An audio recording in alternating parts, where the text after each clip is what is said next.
You want to hit the button? Am I hitting the button?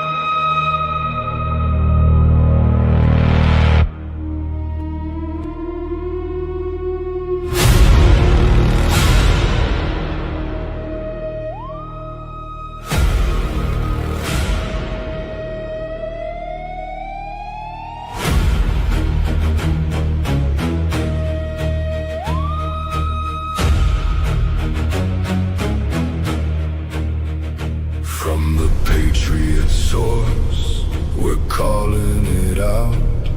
100 million ghosts and they're starting to shout. Iron curtain rusted, every promise gone cold. We won't trade our freedom for a lie, dressed in gold. They tried it here, they tried it there. Same old chains, same cold despair. Not on our watch, not on our land. Here's where we draw it, here's where we stand. Only you can prevent it. Only you hold the line, never bend it. Never again, we won't back down. Only you can hold communism down.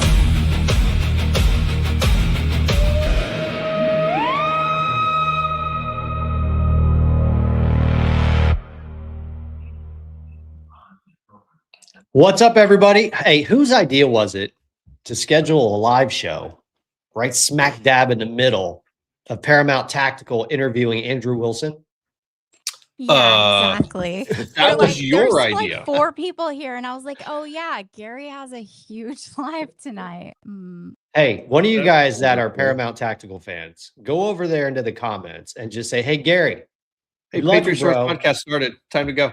Patriot Source podcast is up and running. Time to cut it off and come over He's been here." going for an hour and a half. He's had an hour No, and we're a just half. kidding.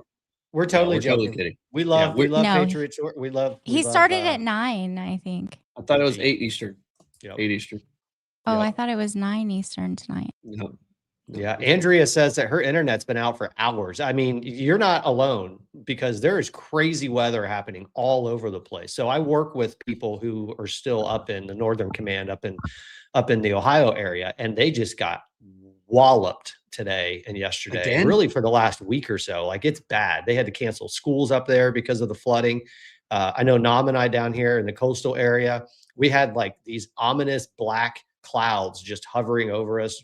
Lightning, thunder, torrential rain for like 3 seconds. And then something's going on in the weather patterns out there. I think they're trying to disrupt the election. It's fall. I mean, we're getting ready to go into fall season. And I mean, this is generally hurricane tornado season. So yeah, but all the weather's coming from the north down to the south, not coming up through the ocean like we've seen. Well, that's like good. That's good. That means we're not We going to want get any that. hurricanes. It's great. Yep. No hurricanes. Maybe that's where the jet stream is pushing the weather out into the ocean. So we will avoid that. So folks, we got a big show for you tonight. I don't even know if we're going to be able to get to all this stuff. So I may not promote everything that we think we're going to possibly try to do on the back end, but I want to be careful as we do this. So Nam and I were talking about this in the green room earlier. He asked me a question when I told him what I thought the outline of the show should be. And I just rattled off 3 pillars of what we think the Republican Party, the MAGA movement, really anybody that gives a crap about this country should be focused on in terms of communicating strategy between now and the midterm elections. There's really only 3 things that if the Republicans can figure out how to communicate this effectively, they're going to win.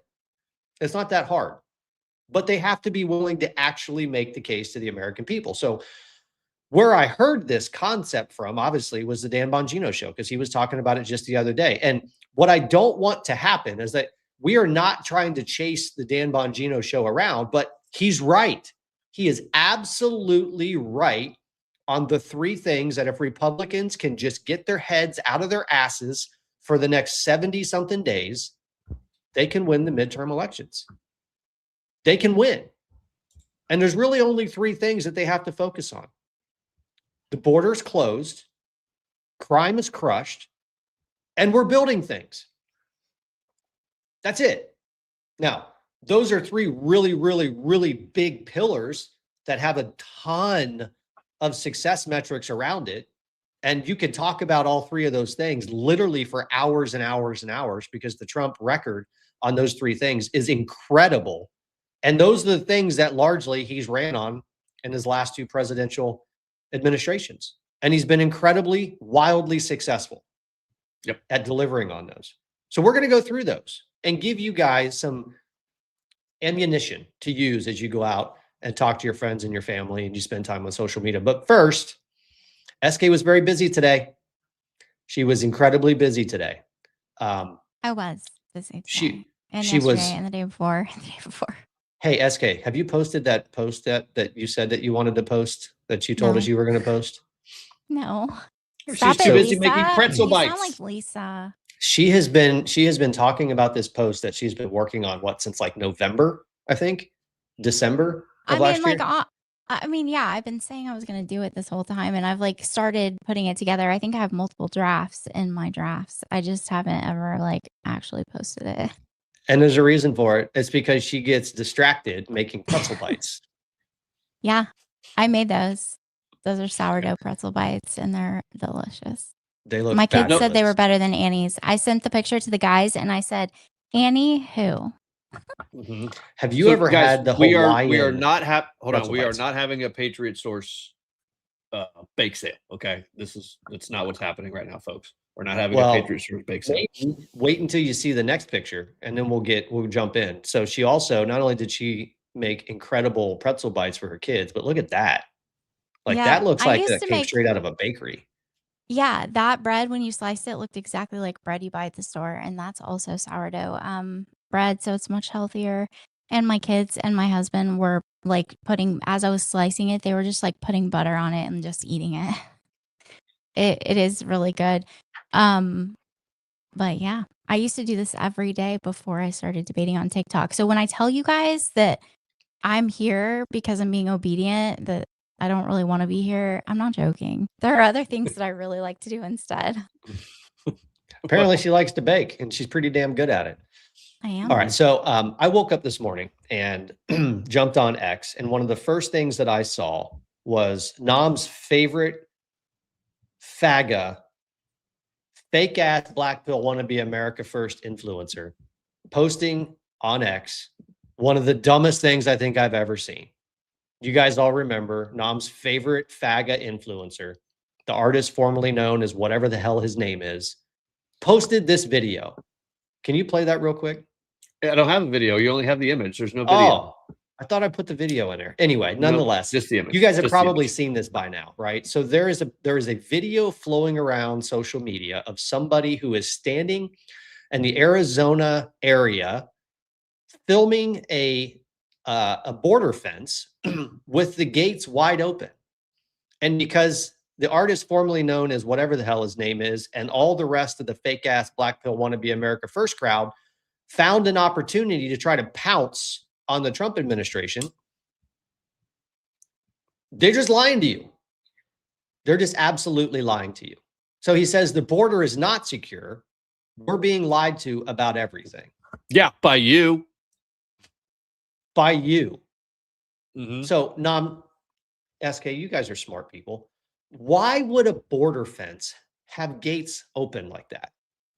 Anyone? Well, I watched your TikTok video on this earlier, so I know the answer. I'm going to stay out of it. But okay, SK, any idea why they would have gates like that on a border fence down in Arizona? I have no idea what the purpose would be, but I imagine some people have to be able to go from one side to the other. I mean, there may be some migration reasons, but there's actual structural reasons for a border gate to have fences like that. They're called floodgates. So, that makes sense. Here's the deal, folks. Yeah. In the Arizona region, you have actual monsoon season that runs from about June until September. And I know everyone thinks that Arizona is just an arid desert, but it gets torrential downpours in high volumes from June until September. And starting in about 2009, the engineers of these fences, of these border walls, started to realize that if we don't allow water to flow through these structures, the floods will literally destroy the fences. And it's done it multiple times.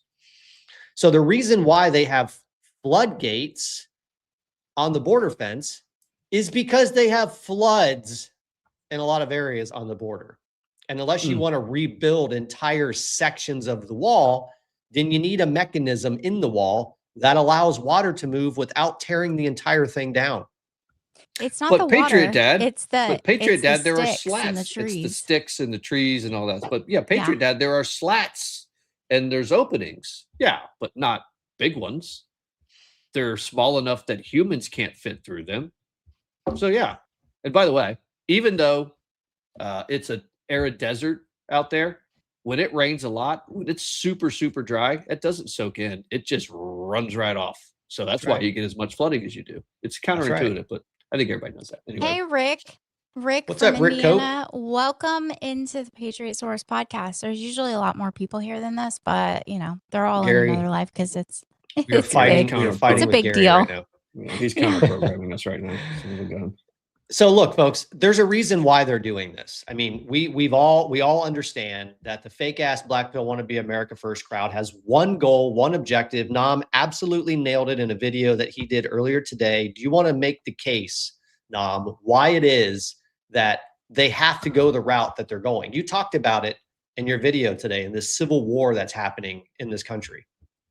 Well, I mean, if you spend any amount of time on social media or the internet, you're led to believe that both political parties are embroiled in the civil war.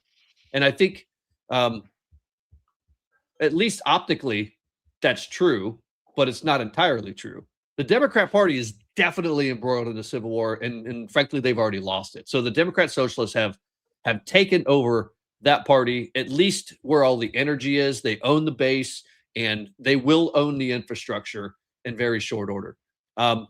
However, the supposed civil war that's going on in the Republican Party, the MAGA base, that we know is almost entirely propped up by bots and sock puppet armies. We know that. We've exposed all of that. But even if you don't believe it, that these are all bots and sock puppet armies with a few influencers or folks who have rapidly dwindling influence, like the artist formerly known as whatever the hell his name is, even if you believe those fellas, every single one of their chosen faggot candidates got their asses handed to them, got destroyed. So MAGA's already won our civil war. These guys, they're just not going to let it go because they still believe that they're going to be able to carve out some part of the base of the MAGA movement and create their own Tucker Carlson, MTG, Thomas Massey, FAGA, or Thomas Massey, FAGA, Jess, Ryan Matta, the Nazi,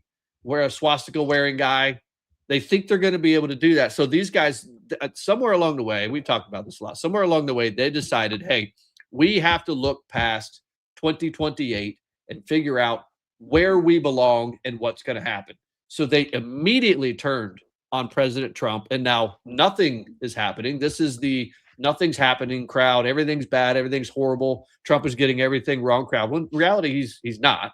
He's not. He hasn't tackled and destroyed affordability. I can tell you it's going to get way worse if he loses the midterms. Yeah. We've got the thing going on with Iran. And by the way, because of all of you Black Pill wannabe America only faggots that are out there, Iran is literally playing you, and they are extending this as long as they possibly can for the purpose of making it painful in the midterms so that Trump loses, he gets impeached, and you guys are helping them do it. You're helping them do it. But as far as a civil war goes in the MAGA movement, I mean, you would think a civil war would lead to, I don't know, at least one of your candidates getting more than maybe 10% of a vote. I don't know, 20. Well, Thomas Massey got what, like 30 something? Well, he percent? did, but that was the first shot fired in their civil war, and he was a prominent dude, right? But upstarts, like up and coming upstarts, like we've seen the DSA, which is really just the Islamists, the Islamic communists. Those are relatively unknown upstarts that are going in and just picking off party elite left and right because they're losing. We're actually winning. That's right. We're winning. And see, the thing is that the FAGA right folks, people like the artist formerly known as whatever his hell his name is, know that they've lost. Yep. And now they're just trying to do as much damage as they possibly can, which is why they put out stupid stuff like that. That's why they're doing it, because they are trying to convince people. They're literally trying to hand this country over to the Islamists. SK, did you ever see a world where people that you thought you were aligned with maybe a year ago, 2 years ago, would actually be the ones who are now working to hand this country over to the socialists and the communists? I'm really not surprised, to be honest. I'm Mhm. really not, because I feel like the people that I thought I was aligned with that are now doing all of that, they never had actual convictions. Yeah. You know what I mean? They haven't. I mean, I've had the same convictions my entire life, not just adult life. I mean, I grew up with the same type of political views in my household. Yeah. I haven't changed at all. Yeah, that's right. But this is what they don't want you to see. So the first pillar that the Republican Party has to figure out how to communicate is really very simple. The border is closed. And not only is the border closed, but deportations are going through the roof right now. But the border is absolutely closed. They don't want you to know that. They don't want you to see this. They don't want you to see that since Donald Trump stepped foot back in office in January of 2025, he has absolutely sealed the border. Not only are people not coming in, but millions of them are leaving. Millions. You guys see this? So 15 straight months. Yeah, I mean, this is a huge deal. I mean, you can't just say, hey, the border's closed, Trump accomplished something. The ripple effect of at least slowing down the UN's goal and desire of shoving third world invaders into Western societies has at least been slowed down and stopped for a very significant amount of time. And not only has it been stopped, they're actually going home. I mean, this impacts everything, as we know. It impacts affordability, it impacts jobs, it impacts access to homes, it impacts crime, it impacts safety, it impacts the quality of your schools, it impacts literally everything. It impacts elections, as we're going to find out a little bit later. The invasion of the third world countries into our country has just had so much damage that it's incalculable, and stopping it and then removing them and reducing it is the first step to solving so many of these problems that Trump has ahead of him. Yeah, that's right. Check this out. So sorry, SK, go ahead. No, you go ahead. I'm uploading a video I forgot that I saved yesterday about this topic right here. It's a great little it's super quick. Cool. We'll pull it up.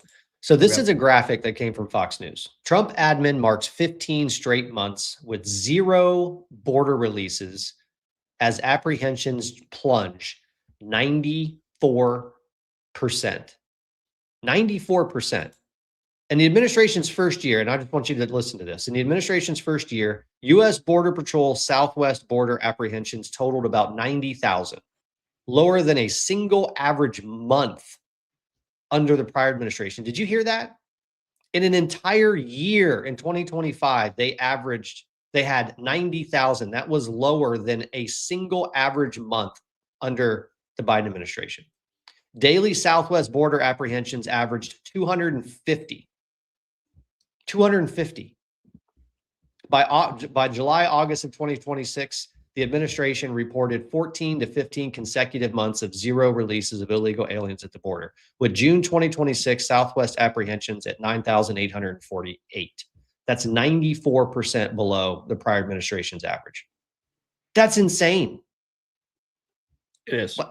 So look, I put that. I've got your 15 video ready when you're ready. It's 15 seconds, but a senior DHS official said that last week there were 27,000 deportations just last week. There's a 3,600 a day average. They're tracking for 1.4 million deportations across the calendar year. 69,000 illegals are in DHS jails waiting to be deported at this moment. And yeah, nobody's talking about it. No one on the news, nothing, because they're using stealth tactics. They're in all these cities. They're wearing plain clothes. They're driving around in beater cars. They are not sticking out, which is making them not be tracked, which is making the liberals not go after them, which is then not drawing media attention.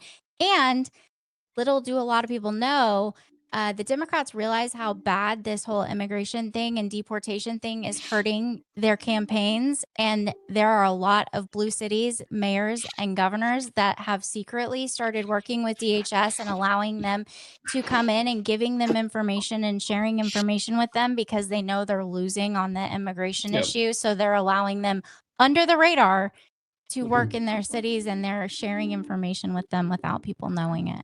That's right. Well, and part of me wants to be like, I think the Trump administration should come out and say, hey, by the way, we're working with those guys now just to piss a bunch of people off, but I don't want these people back in the street again. I want ICE and DHS to be able to do their job and just remove these people, just get them out of here. And then, maybe once a quarter, just say, hey, another 500,000 gone, another 800,000 gone. Because meanwhile, you've got the artist formerly known as whatever the hell his name is, the rest of the Black Pillars. What are they screaming? Nothing's happening. There's deportations have stopped. They're not deporting anybody.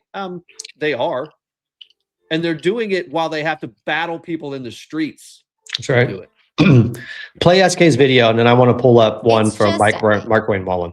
It's just a 15-second reverse migration. It shows all the people that were coming in. It shows them all going back from 2020. Oh, I think I've seen this. I think I remember this. If this is the same one, this is pretty cool. Yeah, it is really cool. Oh yeah, the same one. Yep. Those are all the people coming in, and then you're going to see it turn around and all the people coming out. Look at that. That's so cool. 0. Yep. That's right. I want to play that. Hold on. I want to play 2024 is all of them leaving. Wait, all of them coming in. It's actually showing. It's showing a reverse. It's all reverse. It's in reverse. Oh, that's all the people that they came in. Yeah. It's showing with their. Okay, gotcha. I got. Yes, okay. This video used to go it went forward. It showed you all the migration from 2020 to 2024, and they reversed it for the purposes of showing you how many people are leaving. Yeah, that's right. That's pretty good. I love it. All right, now listen to this. So this is Markwayne Mullin. I'm going to play this one. I think this is the right one. We're about 100,000 below what we did last year. Actually, we're below 100,000, but we'll just round up to 100,000. What we did an entire year of 2025, we will surpass that. Definitely by the end of August. At the rate we're going right now, we're going to probably pass that by the middle of August. Yeah, I mean, you heard that, right? They're already in August in terms of deportations where they were in all of 2025. And what's weird is Markwayne Mullin is not getting any credit from anybody for the work that they're doing, which is fine. I'm with Nam. I think you come out once in a while and you say, hey, we've just deported another 1 million people. And I'm good with that. I would also love to have somebody do a press conference maybe once every couple of weeks and just congratulate the governor of Maine for working with the Trump administration. We just want to celebrate the New Jersey governor or the mayor of Newark, New Jersey for working with ICE and allowing us to come into your city. I think that's an excellent strategy because the border's closed. Yes. And they need to do that. After it's done. And you know what it does is it throws a little bit of egg all over that Democrat's face. And they're basically going to get pissed. What? Wait, what do you mean? What do you mean? You worked with them and allowed them into our jails and into our prisons and into our courthouses so they could take these violent criminals who are just trying to find a better life. And you mean, 38,000 people were deported and you allowed it to happen? That's going to be amazing. By the way, before we switch, we go on. I would like to offer a serious congratulations to Texas Governor Greg Abbott for what he is doing in at least slow rolling, if not outright defying an extradition warrant from Minnesota for an ICE agent who, listen, I don't actually know the details of why this ICE agent, I do a little bit, is in a Texas jail. I think he ended up shooting into a house and hit some kid in the leg. It was not a good shoot. But Minnesota has levied an extradition warrant, and they want Texas to extradite this ICE agent back to Minnesota. And Greg Abbott's like, no, nope, you're not having him. And I applaud that, because I'll tell you what, Minnesota, when you start cooperating with ICE detainers and ICE warrants, maybe we can have a conversation about other states cooperating with you in your warrants. Until then, shut the actual fuck up. Yep. All right, I got one more Mark Wayne Mullen video that I guarantee you nobody knows that they're working on this. Because I think we were all just under the impression that Trump built a wall. Wall's working great. Well, they're not done building the wall. They're actually building a second wall. Did you guys know that? A Did second you know layer? that they're Love building that. a second layer of the wall? Yes. Can you pull? Here it is. Right DMZ. here it is. Primary, Is it cinder preliminary block? wall will be built from the Pacific to the Gulf of America. And then we're going to be already building the secondary wall. So the primary wall is the reason why the first Trump 45, we just built the primary wall, one wall. What we found out is that the drug cartels were going there cutting a circle in these very rural areas. And before we could respond, they would already be gotaways, or we didn't have the technology on there to detect it. So now we're building a primary wall with technology on it that we can see when it's being tampered with. What the secondary wall does is it gives us time to respond as they're trying to get through the second wall. So some of those are 150 feet apart, some are 60 feet apart. So you don't get just one wall. You're going to get two walls. You get two walls. You get two walls to make Love it it. even harder for these cartels to smuggle people into the country. And Well, yet you know you've got- what? Why not give them three? Let's give them three walls. I mean, at some point we're going to have to Why build a don't wall we up just north have- too. Why don't we Yeah. just put like actual technology up that like finds people, and then have like drones, and people don't have to like, just have a few people in an office, like a security team, like monitoring the monitors. And when they see an illegal, you just push a button and it like zaps them or something. I think that's exactly what he was talking about when he said we're going to have technology on the wall, and then we're going to build another wall behind it, because Yeah. there's going to be that like 60 to 150 yards where the technology can play games with them until they get there. I mean, if you make the zap strong enough, they'll only do it once. They aren't going to do it twice. I forgot the comment. Sorry, folks. So much. Oh, so wow, much look at this. I think we've got a lot of new viewers. I think most of our regulars are over there in Our Gary's counter regulars left programming. us tonight. Yeah, they're all cheating over in on Gary's us. counter programming right now. But hey, this is a great super chat from Linnell. I think Linnell's new. I don't think I remember seeing her username. Welcome, Linnell. If you Linnell, haven't been here before, we appreciate welcome. it. Thank you. Linnell has 6 family members that work for ICE, 3 other family members that are in the State Department. There is so much happening behind the scenes. All will be revealed at the right time. Minds will be blown. Listen, Linnell have- isn't new here, because I remember that profile Oh. picture, because look at those buff Okay. arms on Yeah, her, that's a- not him. I don't she care jacked. about him. She jacked. So we are hearing that from very, very close people in all sorts of different arenas of what's going on in the Trump administration. It's literally, I have a feeling that there's getting ready to be an absolute onslaught of pain coming to a lot of people for a lot of different reasons. Well, some of them are already starting to feel it. And we're going to get to Mhm. that here in the next pillar where we talk about crime is crushed. But I got 2 more things I want to talk about in terms of the borders closed. I think this right here is my favorite. Building a wall is awesome. Deporting a bunch of people is awesome. But when you create the environment where these people want to go home on their own, that's even better. Why? Because it costs us next to nothing to do it. So we've seen between 3 and 4 million people deported in the first 18 months of the Trump administration. And a large portion of that is because people just went home. Mm-hmm. It's crazy what happens when you start shutting off the funding that allowed them to be here in the first place. Yep. And on top of that, we also just found out that every hurdle that was put in place to block Trump from being able to end temporary protective status for 17 countries, I think actually I think there's still 3 or 4 that are still working their way through the process, but 14 of the 17 countries that the lawfare attorneys like Mark Elias and other people were trying to stop the Trump administration from being able to end TPS status for these people is over. There's over 1 million people that were here protected under TPS protections. They don't have that protection anymore. They're going home. What happened? What did you I do? didn't mean to do that. They're going home, and they don't have a choice because they're either going to be deported or they're going to do it on their own. Can you imagine, like, I don't know, being Mark Elias or being a Democrat and actually trying to sit down and think about, I'm going to write this lawsuit. I'm going to write this brief about how it's illegal for the president of the United States to end temporary protected status, even though the temporary protected status has expired for, I don't know, like 10 years, 8 years, 12 years. I'm sorry, SK, can't get a word in to say it out loud. No. Go ahead. Finish your thought, because that's my good. That's thought. what I'm My thoughts saying. are- I can't, there's not a time to break in. I was just going to say, we do recognize all of our regular viewers, and we appreciate that you guys are here. There's Yes, just we a love you. lot of you that aren't here, and they're in trouble. Okay. Mhm. They are definitely in trouble. All right, last one on this topic, and this is probably the most important. And you guys hear me harp on this constantly. During the Biden administration, and really for about the last year of the Trump administration, if you go back and you dive into the numbers of job creation, what you're going to find is that nearly every job that was created in the Biden economy was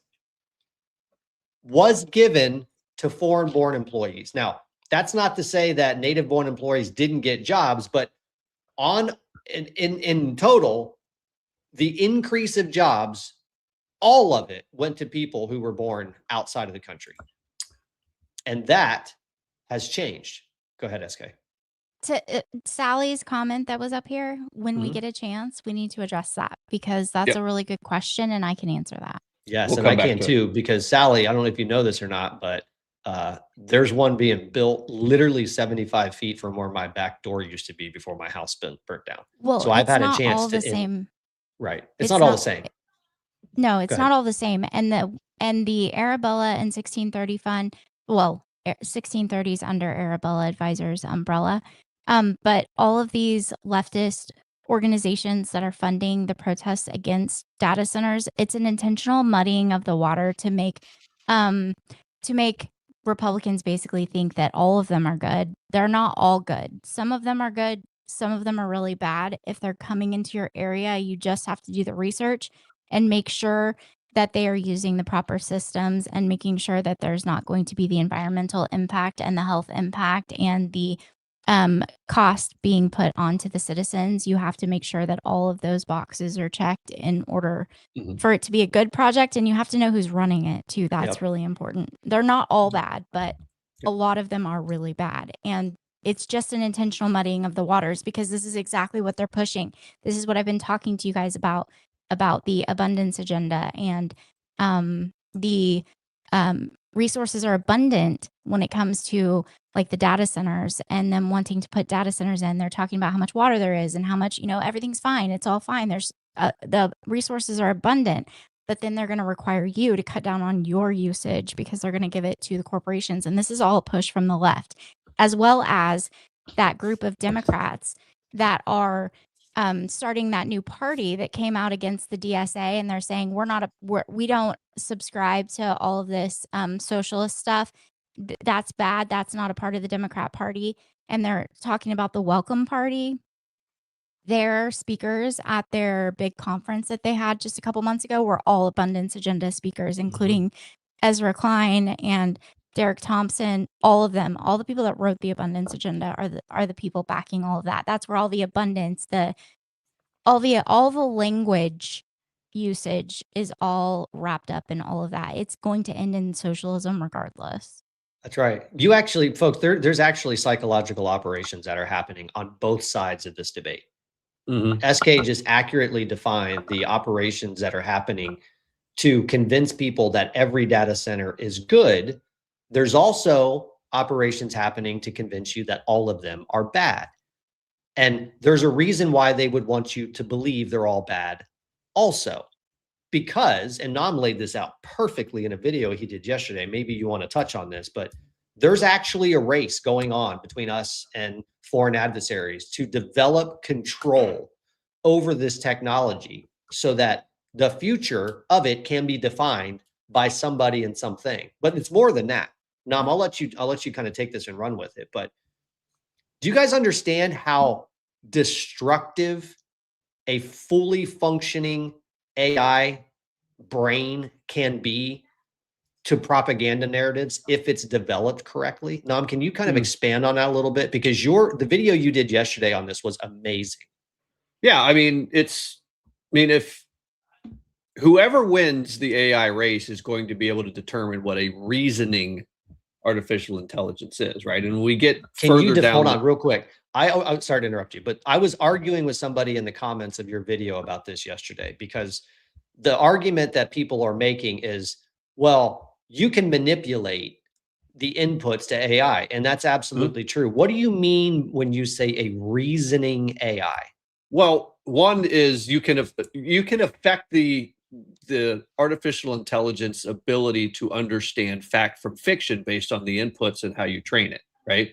Otherwise, if you train it on good data and you make sure that it understands what is true and what is not true, that's a reasoning AI, and it makes it impossible for all of these narratives, these fake narratives, to survive. They can't survive because all you have to do is go to Grok or Chat GPT. Don't go to Google Gemini, as we found out today, because those guys are actually manipulating the inputs. Like, for instance, if you ask it a question, I'm sitting alone with the black person, it'll be like, oh, you're totally safe, whatever. I'm sitting alone with the Muslim. Oh, you're totally fine, you're safe. I'm sitting alone with the white guy. If you feel threatened, call 911. Literally, that's the type of responses that you get. But on a larger scale, if you imagine what China, if they were able to win the AI race, considering, look back, over the last 20 or 30 years where, they've had basically this great firewall where, they have total control over the information that goes into the country and out of the country. Imagine they are the ones that have control over how these artificial intelligence and these models actually reason their way through this. They will be able to control information, and they will be able to propagandize the absolute crap out of you. With reasoning, functioning AI, it will not want to lie to you. Will it hallucinate? Yeah, I mean, we're still in its infancy. It'll hallucinate a little bit, but you can actually get it to back on track. I'm talking about intentional. We're not going to allow this system to have this perspective, and it's totally possible. Yep. Whoever wins the race is going to be able to determine the future of what a reasoning AI is or a propaganda AI is. That's right. That's right. All right, last topic or last piece on this topic before we move on. This, again, is the most important component of this pillar, the borders closed. This graph is one that you guys hear me talk about all the time. Since Trump took office, 1.3 million foreign-born workers have lost a job. Meanwhile, 1.7 million native-born Americans have gained a job. That is a 180-degree difference from what the American people were suffering under throughout the entirety of the Biden administration, really the last year or so of the Trump administration, Trump 45. So the question that I have for the fake-ass black pill wannabe America First FAGA losers and losertarians is, why isn't that something that you're excited about? Why are you posting videos of somebody showing a floodgate open on the southern border wall, pretending like the border's not closed, when in fact, the thing that you say you care about, which is America First, is actually happening in the data? Well, I'll tell you why. Because they don't actually want to argue these points, and you can see it in how they handle this. So this data is true, it's real, and they would just move right on beyond it and say, well, but H-1B visas, and well, we still have people. Yeah, that's true. We need some of these H-1B visas and student visas. The point is they see these things and they know these things are happening, but their point is not to tell the truth about it. Their point is to try to make Trump look like he's failing so that they can create a foil, so that they can create an alternative party. Trump failed. He lied to you. He did nothing he said he promised he was going to do. We're going to do all of it, except ours is going to be all about anti-Israel, anti-Jewry, and whatever, right? A whole bunch of Islamo-communism. A whole bunch of Islamism, right? That's right. And that's why, folks, we're doing this show tonight. because the thing that you should be taking away, going back to your family, your friends, to the 10 people that you're going to take to the polls with you, to your social media accounts, is the truth. The border is closed and deportations are not only happening, but they're ramping up. And the benefit of that is the America First agenda. Americans are going back to work in ways that we probably haven't seen in a very, very long time. And we're going to talk a little bit later in the segment on we're building things again, on exactly what that looks like for the American worker. Yeah, because going back to work is going to look very different in the next century than it has for the last 30 years. Okay. We're not going to be a service economy going forward. We're going to be a manufacturing, building things again economy. Now, some of those things that we're building is information. There's service involved in it. But the people who are going to be the middle-class millionaires are not going to be your sociology and your feminist dance, underwater dance theory majors. It's going to be the electricians, the plumbers, the HVAC guys, because those are the guys that are going to be in the construction companies, all of those things. And by the way, the illegal immigrant impact on the construction industry is massive. We're feeling it down here, down in South Mississippi. My neighborhood, construction stopped for 8 months because ICE invaded our neighborhood 3 times as it was being built. And construction in the entire Gulf Coast has basically stopped because there are no American-born masonry crews to be found.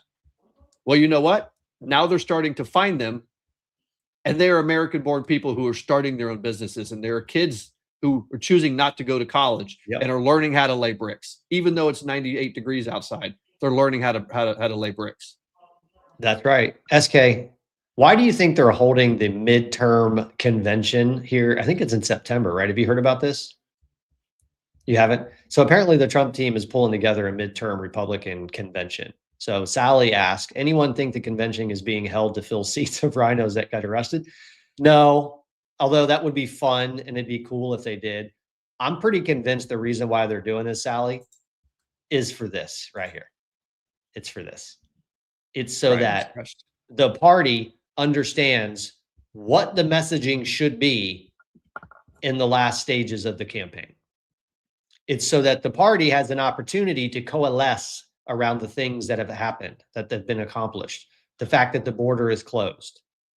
And then the next segment that we're going to go through is crime is crushed. This one's going to blow your mind. And I'm sure some of you guys have seen this stuff already. Yeah.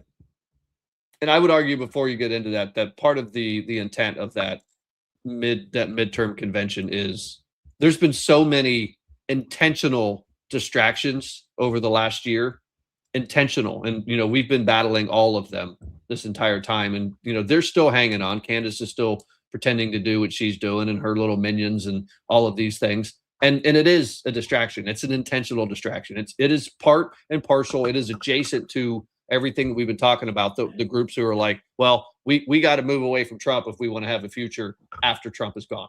It's the same thing. That's right. That's right. All right, let's go ahead and pull up the first graphic here. This is actually a combination of things that I pulled together from Kash Patel's Facebook page, or excuse me, his X account, and headlines that have been published over the last couple of weeks. Because I don't know if you guys are aware of this or not, but we have not seen a reduction in crime rates like this, in some cases, ever. Not just like in the last 10 years, we haven't, but ever. Like we haven't ever in history. And my favorite part of this topic is because things are going so incredibly well on the crime reduction front that you now have Democrat mayors who are taking victory laps and pretending like they're responsible for it. Like, hey, we just reduced crime in Baltimore by X. Yeah, you did. And you know why? It's because now you have partners in the federal government who are willing to allow you to take credit for the success in this space. All they care about is just arresting bad guys. Well, it's worse than, it's not even them, they're allowing them to take credit. They were forced to. They were literally forced. They were flooded with federal agents, and they fought them tooth and nail in the courts, just like they're doing with ICE agents. They fought to keep them out of their cities. I remember them coming to the microphone and saying, we don't need Trump's Gestapo in our cities. Well, you know what? It turns out you did. And by the way, we're going to let you go ahead and take the credit for it, because people are alive that wouldn't have been alive if you had been in charge of dealing with this. That's right. That's right. SK, have you seen this list yet? Her back is hurt. SK's back is I hurt. know. Oh. I know. I'm trying to pop it, but you guys don't leave stuff up on the screen long Here, enough. we'll leave this up on the screen long enough for you to get up and go crack your back if you need to do that. And even if you need to turn your camera off for a second to do that, that's no, fine. you're fine. You're So, fine. I can handle this it. I'm re- a big girl. I think this was just on the 18th, maybe a day or two ago. So Kash Patel post, President Trump delivers the largest drop in violent crime in American history. Violent crime plunged 9.3% in 2025, the single largest annual decline on record. Murder rate dropped 18.1%, tying the lowest rate in recorded history. Robbery fell 18.5%, resulting in nearly 38,500 fewer robberies. Rape declined 7.6%, resulting in more than 10,000 fewer victims. Aggravated assault fell 7.2%, resulting in over 62,700 fewer attacks. Property crime dropped 12.4%, the second largest decline in history, with nearly 750,000 fewer offenses. I mean, if you are an American who cares about the safety of your family and your property and your household, this alone should be an absolute deal breaker when you're going to the polls and you're deciding who to vote for. Do you vote for the people that allowed crime to go rampant for years? Or do you vote for the administration and the people and the politicians and the agenda that have reduced it to the lowest levels in history? Well, I can tell you, we're going to have a litmus test coming up soon, because Maslami up there in New York City is basically allowing that city, from a crime perspective, to devolve back to Dave Dinkins era crime, prostitution everywhere. I mean, I was just sitting here, Fox News was on, because I had nothing else to watch while I was working on my RFP response. And one of Jesse's dudes went out there and was doing man on the street interviews with people in Hakeem Jeffries' district. And they interviewed probably 6 or 7 different people, and 6 of them were disgusted with the state of Hakeem Jeffries' district. He said, we have never seen it this bad. We have never seen the crime, the drugs. We've never seen it bad. It's horrible. There was one woman that they interviewed, and she was like, yeah, the crime's getting worse. And he asked them specifically, I mean, are you okay with the job that Hakeem Jeffries is doing in your district? Even though, listen, he's not in charge of crime in that district. We understand that, but he has a big role in affecting policy and putting weight on Mamdani. And she was like, no, I actually really like Hakeem Jeffries. He sends me a Christmas card every year. He sends me a Valentine's Day card every year. He's just really good looking. I mean, that's the level of discourse and the level of sort of thought and intellectual prowess for some of the voters that they just don't care. Anyway. Can we pull up the Swalwell one? I think that's Crime is Crushed 2. Yeah. Is that this one right here? I think so. I've got them in number order. Again, all part of that federal criminal probe. Agents apparently took a white Apple iPhone along with its charging cable and the wall charger, as well as, and this is key, an Apple MacBook Pro. Again, according to that inventory, which was signed by FBI Special Agent Kyle Biebsheimer. Agents also executed, as you pointed out, a warrant at his home in Washington, D.C. on Sunday, where, again, they seized other potential evidence. Now, you may recall that Swalwell, who was in the bid of a shot at the governor's mansion in California, bowed out abruptly after facing multiple allegations of sexual misconduct, including claims from a former staffer who alleged that he raped her twice when she was too intoxicated to consent. Another woman accused him of drugging her before assaulting her in 2018, and 2 other women still alleged that he sent them unsolicited images of his genitals. And Ew. See, look, folks, crime is crushed is not just national crime rates being crushed, because that's important. But I think the thing that most people care about is that criminals are being caught. You guys saw that, right? Eric Swalwell, Mhm. his house was Mhm. raided. He was stopped and questioned by federal agents. This is the same guy who was one of the leading mouthpieces for the Russian collusion hoax. Mhm.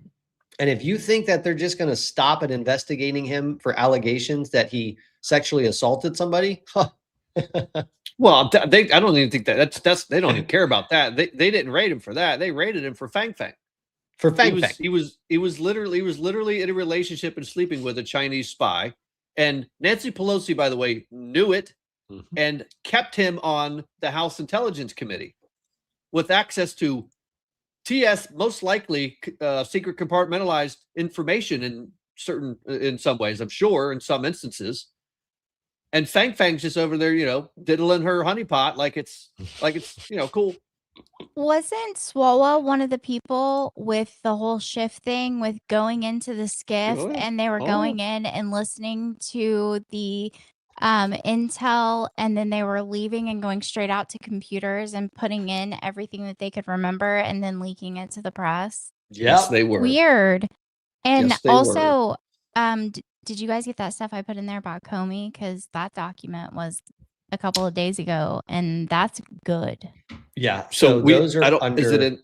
Yeah. is So it those in are there? under Crime is Crushed Comey 1, Got Comey it. 2, Coming Comey in. 3. Yeah. Pull those in Coming real in. quick because Yep. folks, it's not just Eric Swalwell. Jim Comey is in a whole shitload of trouble. And I know that everyone's trying to convince you that nothing's going to happen to him. But SK, maybe you can give us some details on what they have found, or at least what they have made public very recently in terms of the filings that you're seeing coming out of the courts. Yeah, so Comey filed a motion to dismiss the indictment for lack of a true threat. He's saying, that post that said 8647 was definitely not a real threat. And the government wrote, his motion to dismiss for purported lack of a true threat. The issue presented is not whether Comey's Oh, sorry, you want that back? Okay, my bad. Yeah, the issue presented is not whether Comey's 8647 post constituted a true threat against the president, though the United States maintains that it did. Rather, the issue presented is who should answer the true threats question in the first instance.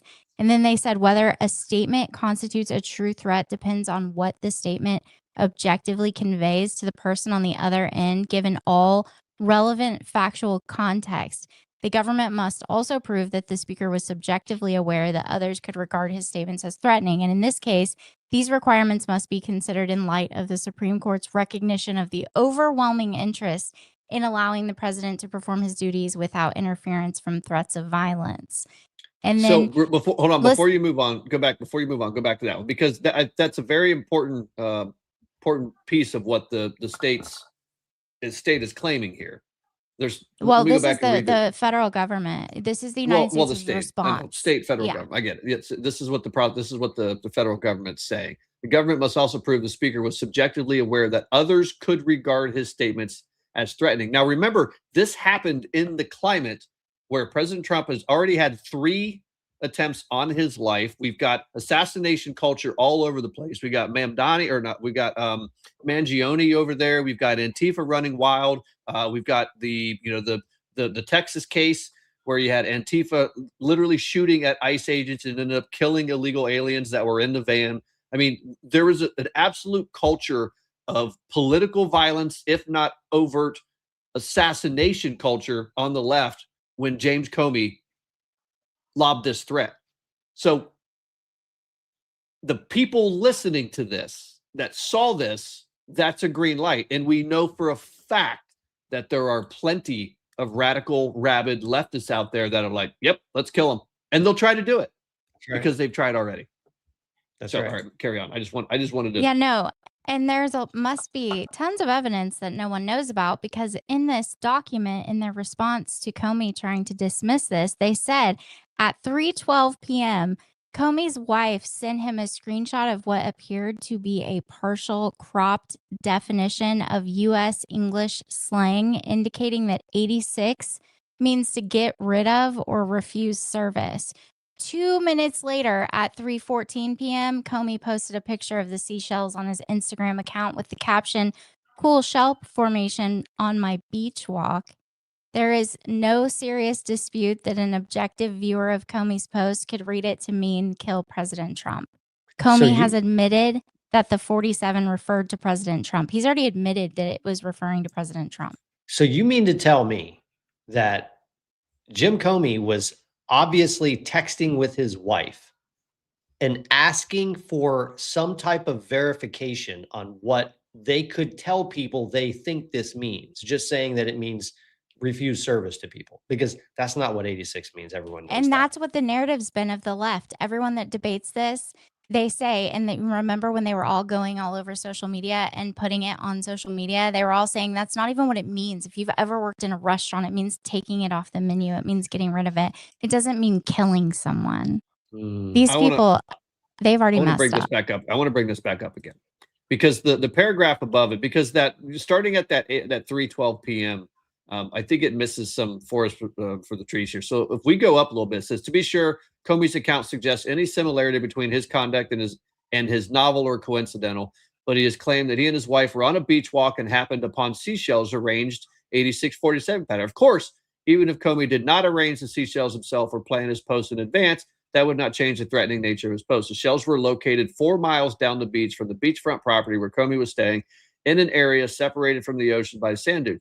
And there is no evidence that anyone else arranged, photographed, or even saw the shells. He took the photo of the shell message with his phone at 1:56. So he took the photo at 1:56. At 3:12, his wife sent him a message or screenshot that said what that means. And then 2 minutes later, Comey posted it. Oh, it gets Posted the better. video. Put up Okay. the next one. Okay. Because then it goes on and it says at least one relative of Comey sorry. Wrong button. also, you're good. At least one relative of Comey also understood the post's apparent meaning. The relative texted Comey's wife, quote, "You guys have really gone off the deep end over the years with your TDS, Trump derangement syndrome. 86-47 is a call for violence no matter how you spin it. You should be ashamed of yourselves. I hope Jim goes to jail for his crimes," end quote. Comey's wife responded denying that the post had been a call to violence. Comey deleted the post later that day. He has claimed he did so in response to the text from his relative. Comey also put up a new post stating, "I posted earlier a picture of some shells I saw today on a beach walk, which I assumed were a political message. I didn't realize some folks associate those numbers with violence. It never occurred to me, but I oppose violence of any kind. So I took the post down." Bottom line, Wow. folks, Even this guy, his family called him out. That's His crazy. family said, "I hope he goes to jail for his crimes." look, here's the deal. Jim Comey is not stupid. Great. I mean, the guy No, rose to the he's super position smart. of director of the FBI. You have to be a very intelligent person to get to that point. Yeah. The fact that they are pretending like this is something other than a threat is because he thinks you are stupid. Mm-hmm. He thinks, Mhm. and he may be right about a whole large swath of people that he's speaking to. They may be stupid, but he also Or thinks crazy. you're stupid. Well, they're definitely mean- crazy. I kind of feel like, well, maybe you don't have to be stupid to be crazy, but most crazy people, at least the ones that we see right now, are also stupid. But it's not just big names that are getting caught up in this crime is crushed world that we're in. Did you guys see this? So what's fascinating about this headline This is a big deal. This is a is huge that deal. there are a whole lot of the fake ass black pill wannabe America First people who are attacking FBI leadership, pretending like this 764 satanic cult doesn't exist at all.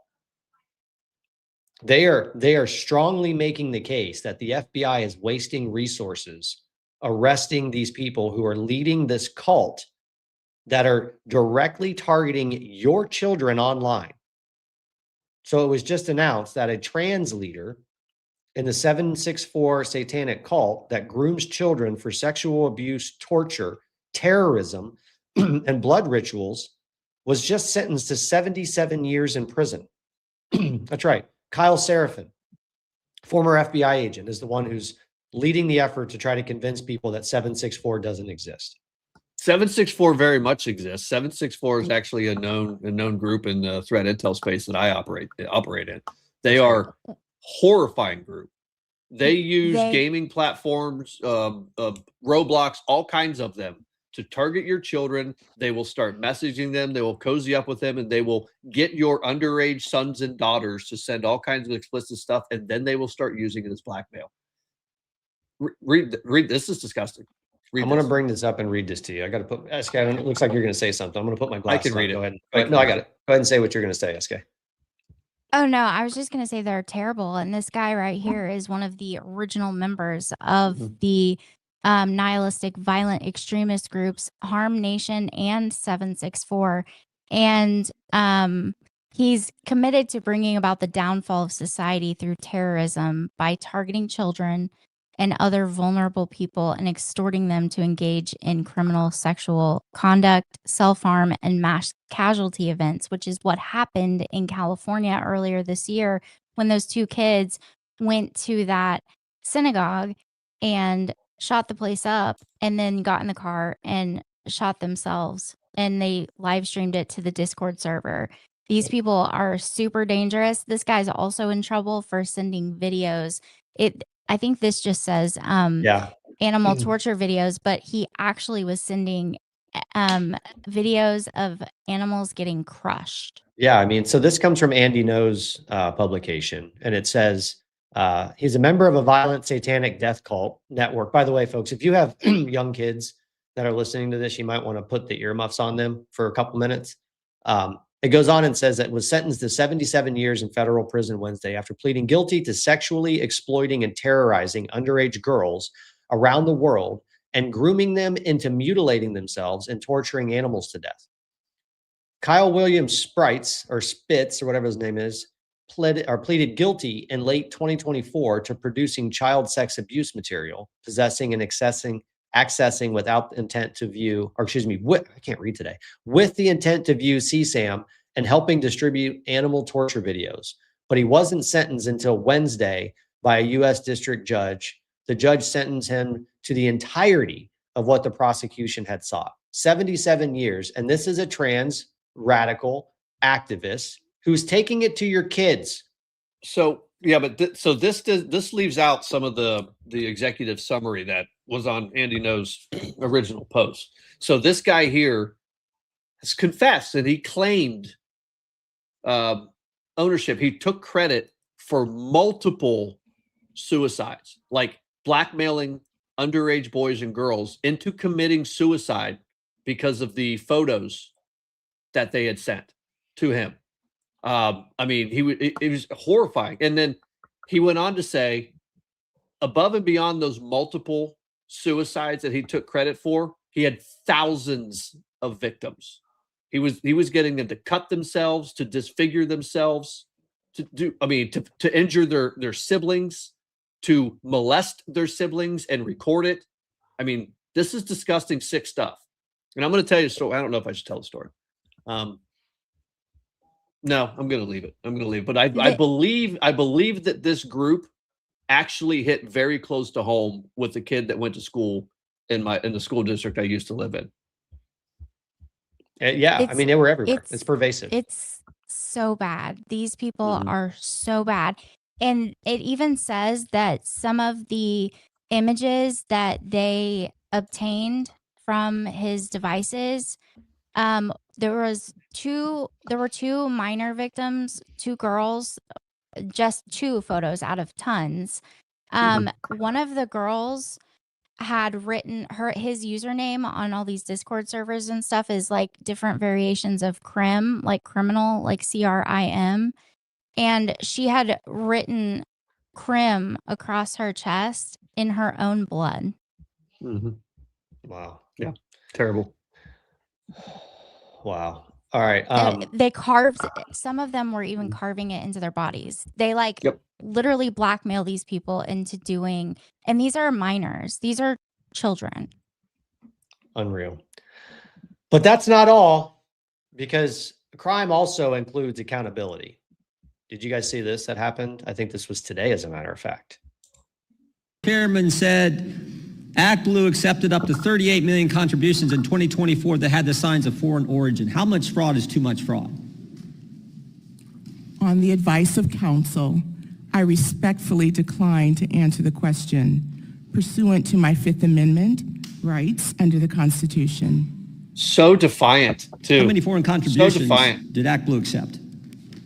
On the advice of counsel, I respectfully decline to answer the question pursuant to my Fifth Amendment rights under the Constitution. How much money did Act Blue accept from Russia?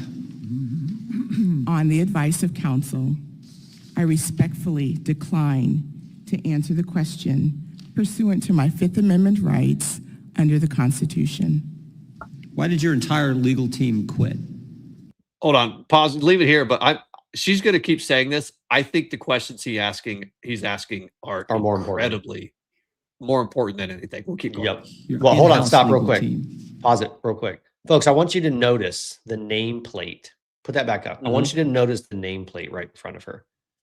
Mrs. Chief Executive Officer.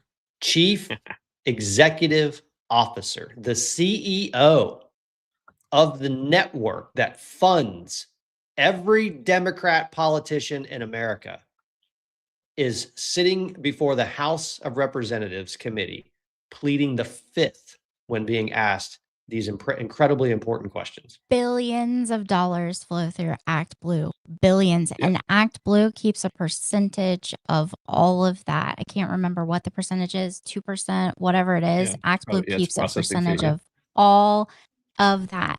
It is a huge, huge network, and they are in big time trouble.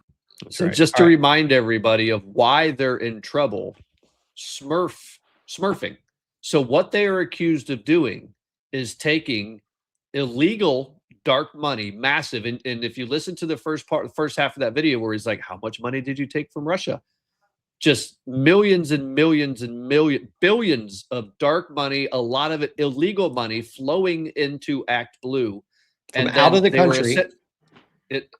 From out of the country. And then they were using previous donors. They were stealing their identities, and they were essentially smurfing and fraudulently making it look like small dollar donations were coming in from the identities. So they were taking that huge chunk of money and they were spreading it around to make it appear that it was coming from previous small dollar donors. I mean, there's been so many investigations. I think James O'Keefe has done some really good one on it. Yeah.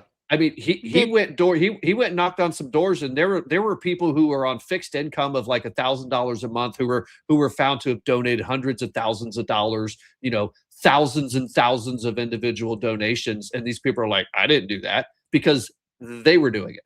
It's total fraud. It's money laundering. It's wildly illegal. It is so illegal. And in 2023, I think is when it started, the investigation by Congress. Since 2023, they've been investigating this. Why nothing's happened, I don't know. But in that original investigation, they don't require, when you pay by credit card through Act Blue, they don't require the CVV code on the back. So they were also getting like gift cards and, Visa cards and all of that from all over the world. And they were able to funnel that money into all these Democrat campaigns, because they don't require that code. So they just put it in, they take the money, and like you said, they'll assign it to some random person that may or may not have ever donated to Act Blue before, and just put it in their name so that it looks legitimate. That's right. And the best we know, this goes back as far as I think 2006, if I'm not mistaken, is how far back they were doing this. So going on 20 years. And the reason why no one did anything about it was because they were funding the campaigns of the people who were supposed to be doing things about it. That's exactly right. That's exactly right. All right. I want to hear the rest of these questions. I do too, because they're important. Go. On the advice of counsel, I respectfully decline to answer the question pursuant to my Fifth Amendment rights under the She's like laughing Constitution. at him. Look at her. Did your legal team quit because of reduced fraud standards? On the advice of counsel, I respectfully decline to answer the question pursuant to my Fifth Amendment rights under the Constitution. Understand. And we won't keep you here all day, but let me just do one more. Did you weaken your fraud standards to help Democrats? On the advice of counsel, I respectfully decline to answer the question pursuant to my Fifth Amendment rights under the Constitution. Mr. That's a Chairman, yes, by the again, I way. appreciate the good That's a work yes, you by the and way. your committee are doing. That's a yes, by the way. So did you see this? Because this is true. And not only is this true, Elizabeth Warren was requesting donations be made to Act Blue for victims of Palisade Fire. Act Blue, because Act Blue's job is to distribute money to Democrats. Why anyway? And she did that after everybody already knew what Act Blue was up to. Well after. Well, what's worse, and I think we probably need to go out and verify this, but I'm going to say it anyway. I seem to recall Spencer Pratt talking about how if you read the fine print of those advertisements for donations to the Palisades Fire, if I remember, I think the language in there basically says we can use this money for whatever the hell we want. And then there was a whole bunch of people that were supposed to be recipients of that money that never got it. Speaking of money and accountability, yeah, that you should pull that up next because it's not just people, it's also programs. Because remember, while Nom's pulling that up, remember, crime is being crushed. It is a whole lot of leftist organizations that accept donations through Act Blue. A whole lot of them. Trust me, I've looked at thousands of them, and a lot of them take donations through Act Blue. Hey, Seth, I don't know who that person was. There was somebody on the right side of that screen. I don't know who it was. I grabbed this off of some video on X. I think it was maybe somebody else associated with Act Blue, but I'm not sure. Probably should have looked that up. All right, Nom, do you have the other one? Well, I don't know where you wanted me to go, but while we're on the, hold on real quick. While you, I don't want to get off this topic of funding campaigns. Did you guys see what the city of Los Angeles, what Karen Bass is doing? Did you guys see this? SK, did you see this yet? Angeles are donating to Karen Bass's campaign, whether they want to or not. Thanks. The people of Los Angeles are donating to Karen Bass's campaign, whether they want to or not. Thanks to LA's Supermatch program, every qualified donation from Los Angeles residents is matched 6-1 by the city. Chip in $5 right now, and the city turns it into $35. Chip in $25 right now, and the city turns it into $175. Make your matching donation today. Thank you so much. Isn't 6-1? Amazing? I'm pretty sure Bernie Madoff went to prison for that. This is brilliant because now even Okay. No, I mean, think about this for a second, right? So you've got Act Blue out there who's doing Smurf donations by bringing in money from dark organizations all over the world. And now all they have to do is go to LA, and every single one of those Smurf donations is going to be multiplied by 6 to help her get elected. By the LA taxpayer. Well, I'm curious, does Nithya Raman get the same 6x multiplier? Probably, but it doesn't matter though, because no one's going to donate imagine? to her because she was always put there as a spoiler against Spencer Pratt. Is she even campaigning? Do we know? I haven't seen her since the primary.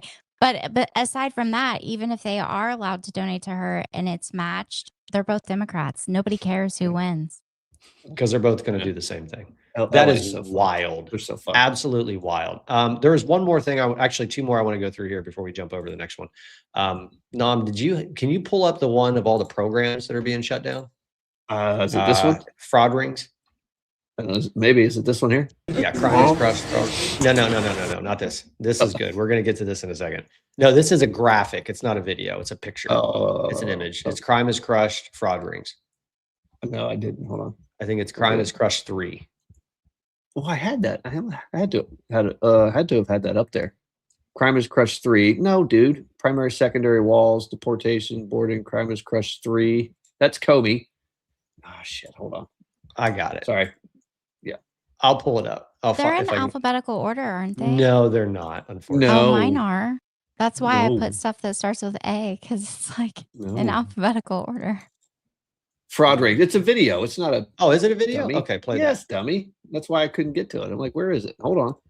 Crime is Crushed 3. I'm sorry, guys. Apologize. A little programming snafu here. Fraud rings. All right, get that up there. Boom. Add to stage. And go. Which was shared exclusively with us. They plan to focus on what they call high-speed, low verification programs. You're looking at the full list of the programs right now Trump is focusing on. It includes Medicare, Medicaid, which spends $2 trillion a year. They're also looking into the Department of Labor's unemployment insurance's $43 billion with the B a year spending spree. And yesterday, the task force hosted its first meeting. Americans have turned over trillions of their tax dollars to social welfare programs to help their neighbors and fellow citizens through hard times. They've done so on the basis of social trust, the belief that their government, state and federal, will do the right things with their dollars. If we fail to address it, the fabric of our nation will swiftly unravel. Let's bring in the vice chair. Oh, did you guys, I mean, so you guys all know what they're talking about, right? The Trump administration and their fraud task force is just going after all of this stuff because crime is getting crushed. My favorite of the day, this just dropped earlier. And I don't know if you guys saw this, but Lisa Murkowski is pissed over this video. Nam, have you seen this one yet? So this is James O'Keefe. You're muted, Nam.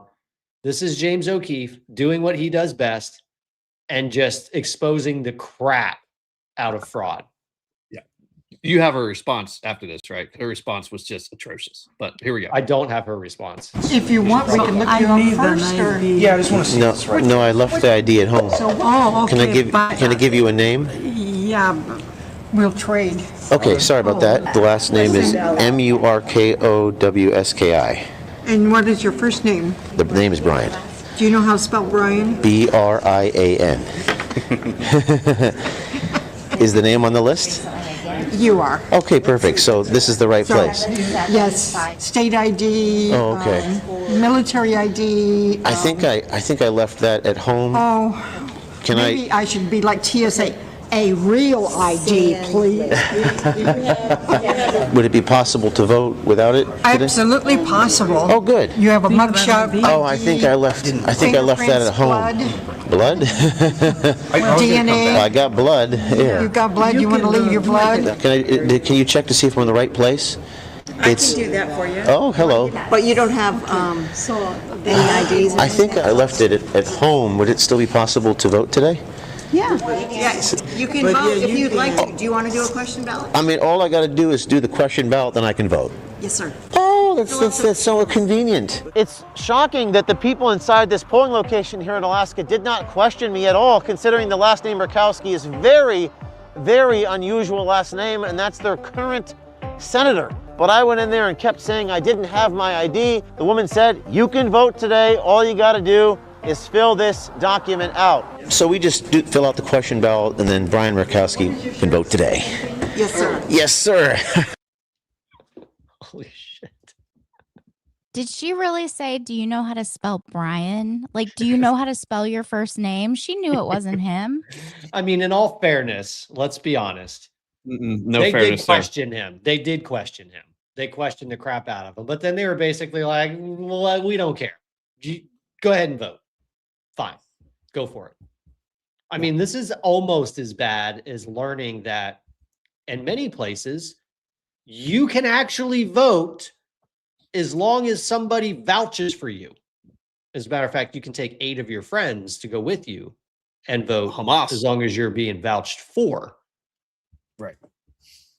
So that is wild. Did we find her response? Do we have her response? I can't find it, but it's I'm gonna paraphrase. Her response was the Murkowski's office is appalled at what James O'Keefe tried to do. Appalled, and Senator Murkowski has always supported vigorous voter identification requirements when voting, but she opposes the Save America Act because it is unduly restrictive and impossible to implement, and it disenfranchises Alaskan voters and women and all that shit. That's what she said. Meanwhile, James O'Keefe was up there getting ready to vote for her brother. So How exactly do you get to make the case that you support stringent voter ID laws, but when you are given an opportunity to vote for them, you don't? Well, she doesn't have to. She's Lisa Murkowski, and they have ranked choice voting in Alaska. It's the only reason she's still in office. So, Was it her or Susan Collins that was given their seat by their dad? That was her. Well, she was given her seat by her dad, and then in order to keep her seat, they passed Right, ranked she had choice to win. voting so that she could cheat to get to stay in. Yeah. Right. Well, when did ranked choice voting start? So it was in not Alaska? I think it was it might have been the 2020 election, maybe. Yeah, she's been in since like the 90s. Well, that's how she got her. So it's kind of like a Lindsey Graham scenario where her dad passed away and then she was appointed Yeah. into that No, seat and then she won it. No, she took the seat because her dad was going back to be governor of Alaska. Oh, that's right. Did he appoint her into it, or did the? Yeah, he appointed her. Oh. So while we're on the topic of voting, did you guys see this one? Howard Lutnick posted this 2 days ago.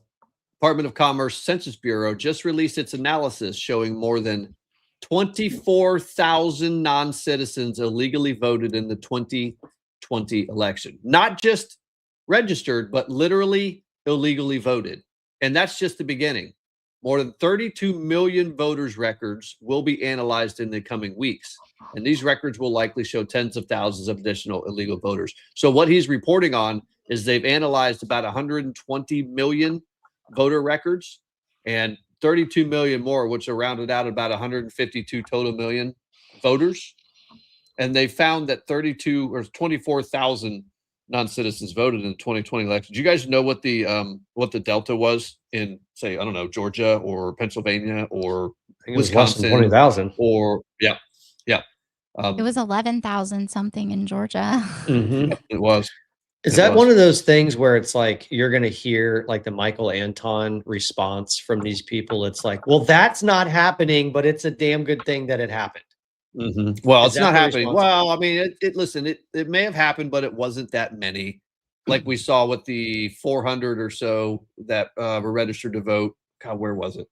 New Jersey, wasn't it? Yeah. Yeah, New Jersey that were that actually did vote. Well, listen, that's not enough to swing an election.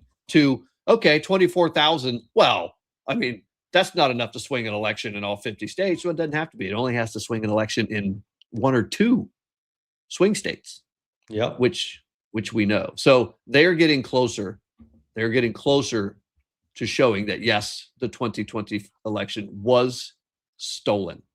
Yep. This is all just sort of exposure. Okay. I kind of have want like to do. PTSD from TikTok. You said that, and I held my breath just waiting for the whole stream to go away. I kind of want to do a bit of a timeline cleanse. Do you guys mind if we do one real quick? Mm-hmm. All right. Timeline. Is it Dean crying? Did you take it down? No. Yeah, it's No, I Dean, got but it. it's not Is it just Dean Dean crying. It's the graphics that go along with it that make it fun. Okay. We ready? Okay. You work with kids. How do you feel about Donald Trump admitting Wait for it.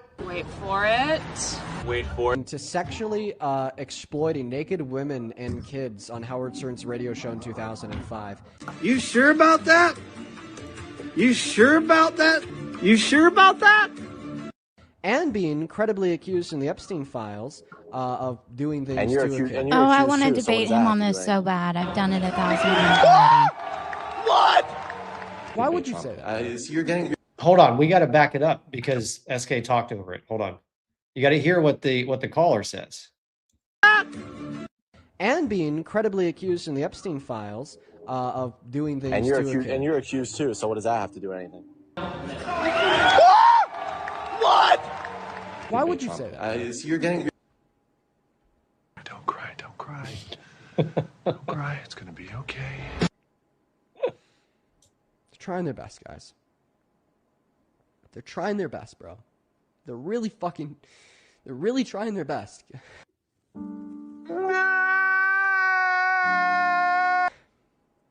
Fuck. Fuck, dude. God, man. about. If you don't want problems, stop fucking starting them! Just don't do that to people, man. You just don't do that to people, bro. No. You just don't do that, man. Well, you do that all the time.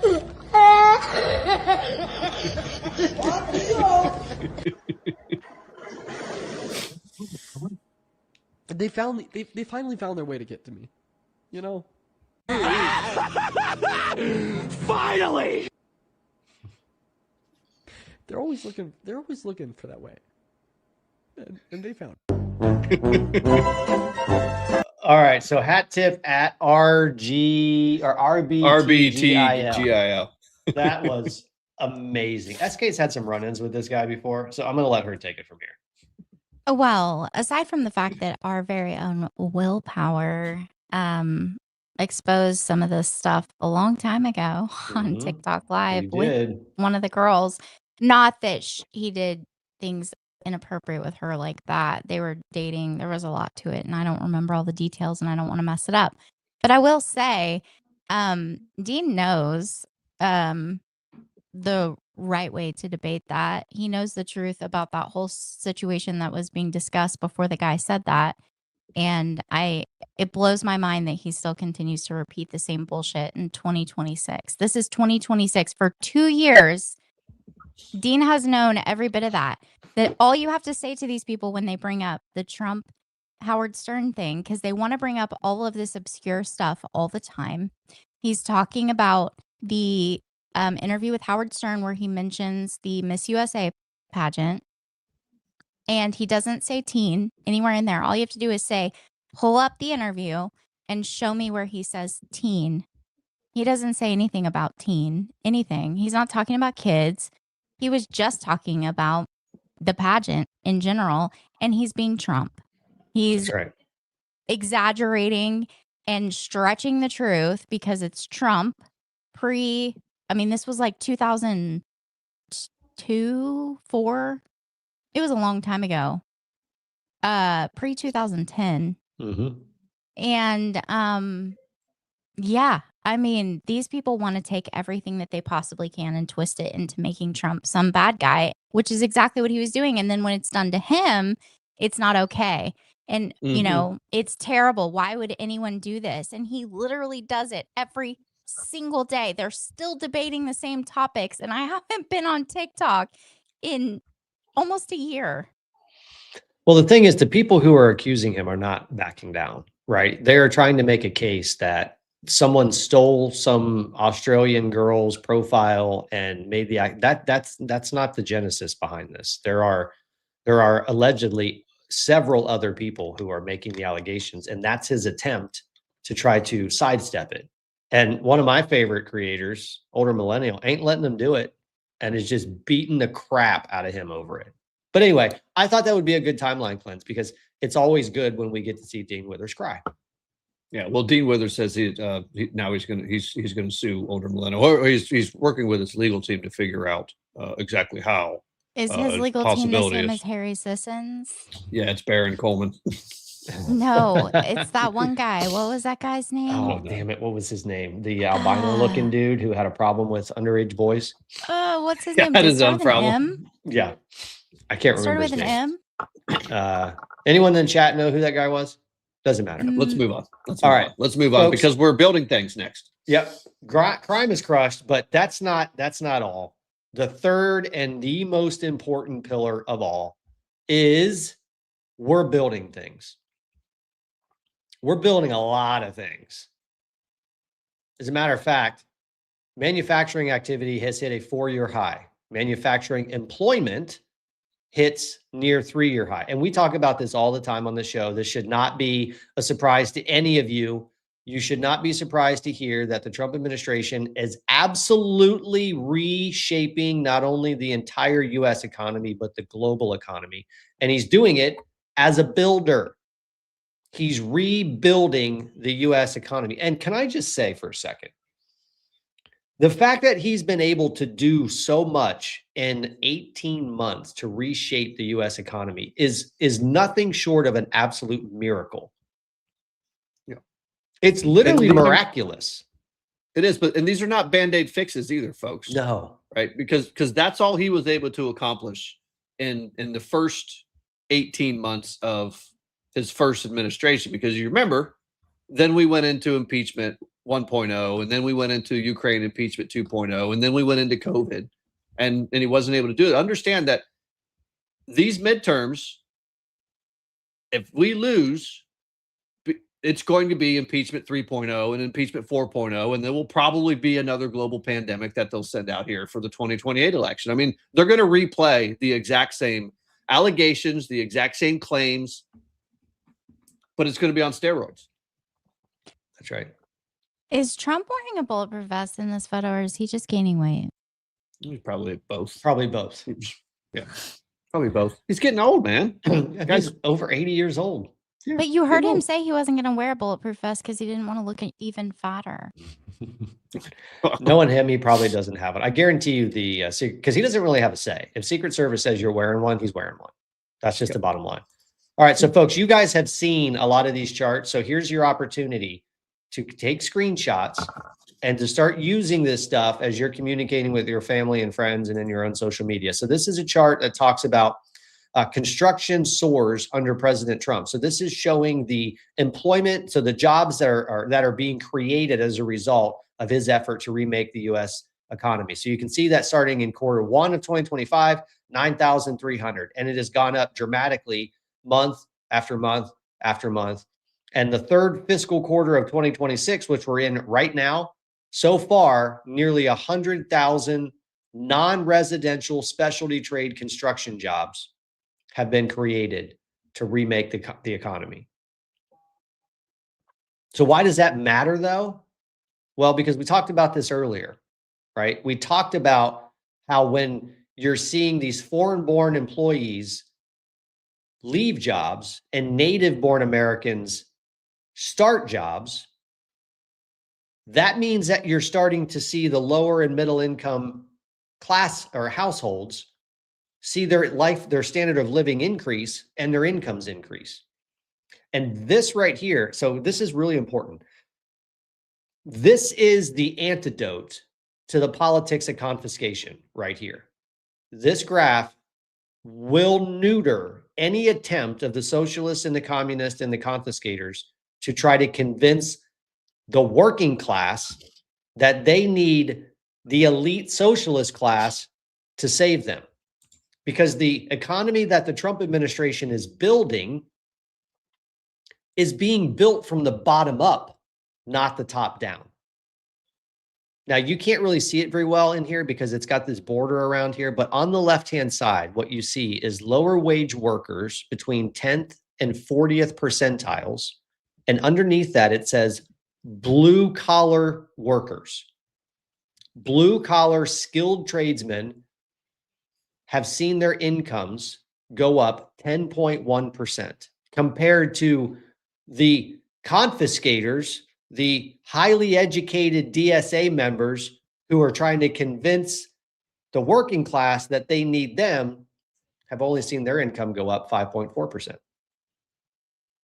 Almost double the gains in the low-income households, mid-income households. The people who are building the future of this economy are actually benefiting from the future of this economy. So I saw someone, I believe it was on TikTok, and it was just a video that I caught, and it was a kid with a British accent. I believe he was doing a Turning Point USA event who really dumbed this down for a dumb skull full of mush. And he explained it this way. He said, if you have a housing market, right, and you have more people are vying for the same amount of houses that are in inventory, he said, what do you think will happen to the price of those houses? And the kid's like, well, it'll obviously go up, right? Because you have more people that are going to be bidding against each other, the price is going to go up. He said, great, you got it. If you have more people vying for the same job, what do you think happens to the pay for that job? And the kid's like, well, I mean, it'll go down because Yeah, it'll go down because you could give that, especially lower income job, hourly wage job, you can give it to the person that you have to pay the least amount of money for it, which is precisely what has happened with the influx and the invasion or the Biden invasion of all those illegal immigrants. You depressed the wages because you had more people who were willing to work for less, and then you exploded the cost of housing because you had more people vying for the same houses. And by the way, a lot of those people that were vying for the same housing you were vying for, that you were trying to get into, theirs was being subsidized by the federal government. I heard another statistic and it just blew my mind. And maybe someone can fact check this on me for me.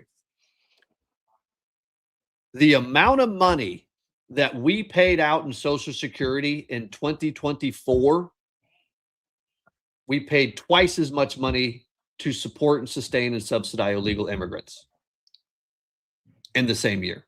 Well, that shouldn't surprise you because what is it? The average Social Security payment's like $1,200 a month. Illegal immigrants coming into the country were walking away with $3,200 a month. So if any of you, if any of you want to complain about Social Security going bankrupt, and it is going bankrupt, you also then have to ask yourself why you were okay with knowing that we paid twice as much money to illegal immigrants in the same year. So Kelly Hawes says supply demand. Well, yeah, it's that simple. Supply demand. Yeah. The thing is, you have to understand who's the supply, though. Right. In the scenario Nam just laid out, where you have more people vying for the same number of houses, the supply is the house. Right. That causes prices to go up. In the employment arena, where you have more people vying for the same jobs, the supply is the people, not the jobs. Does that make sense? More supply, lower price. More demand, higher price. So in real world scenario, I already mentioned that down here, literally in our neighborhood that is actively being built, building is basically stopped. They've just now started building again. It's basically stopped because ICE has come in here and raided the neighborhood 3 times.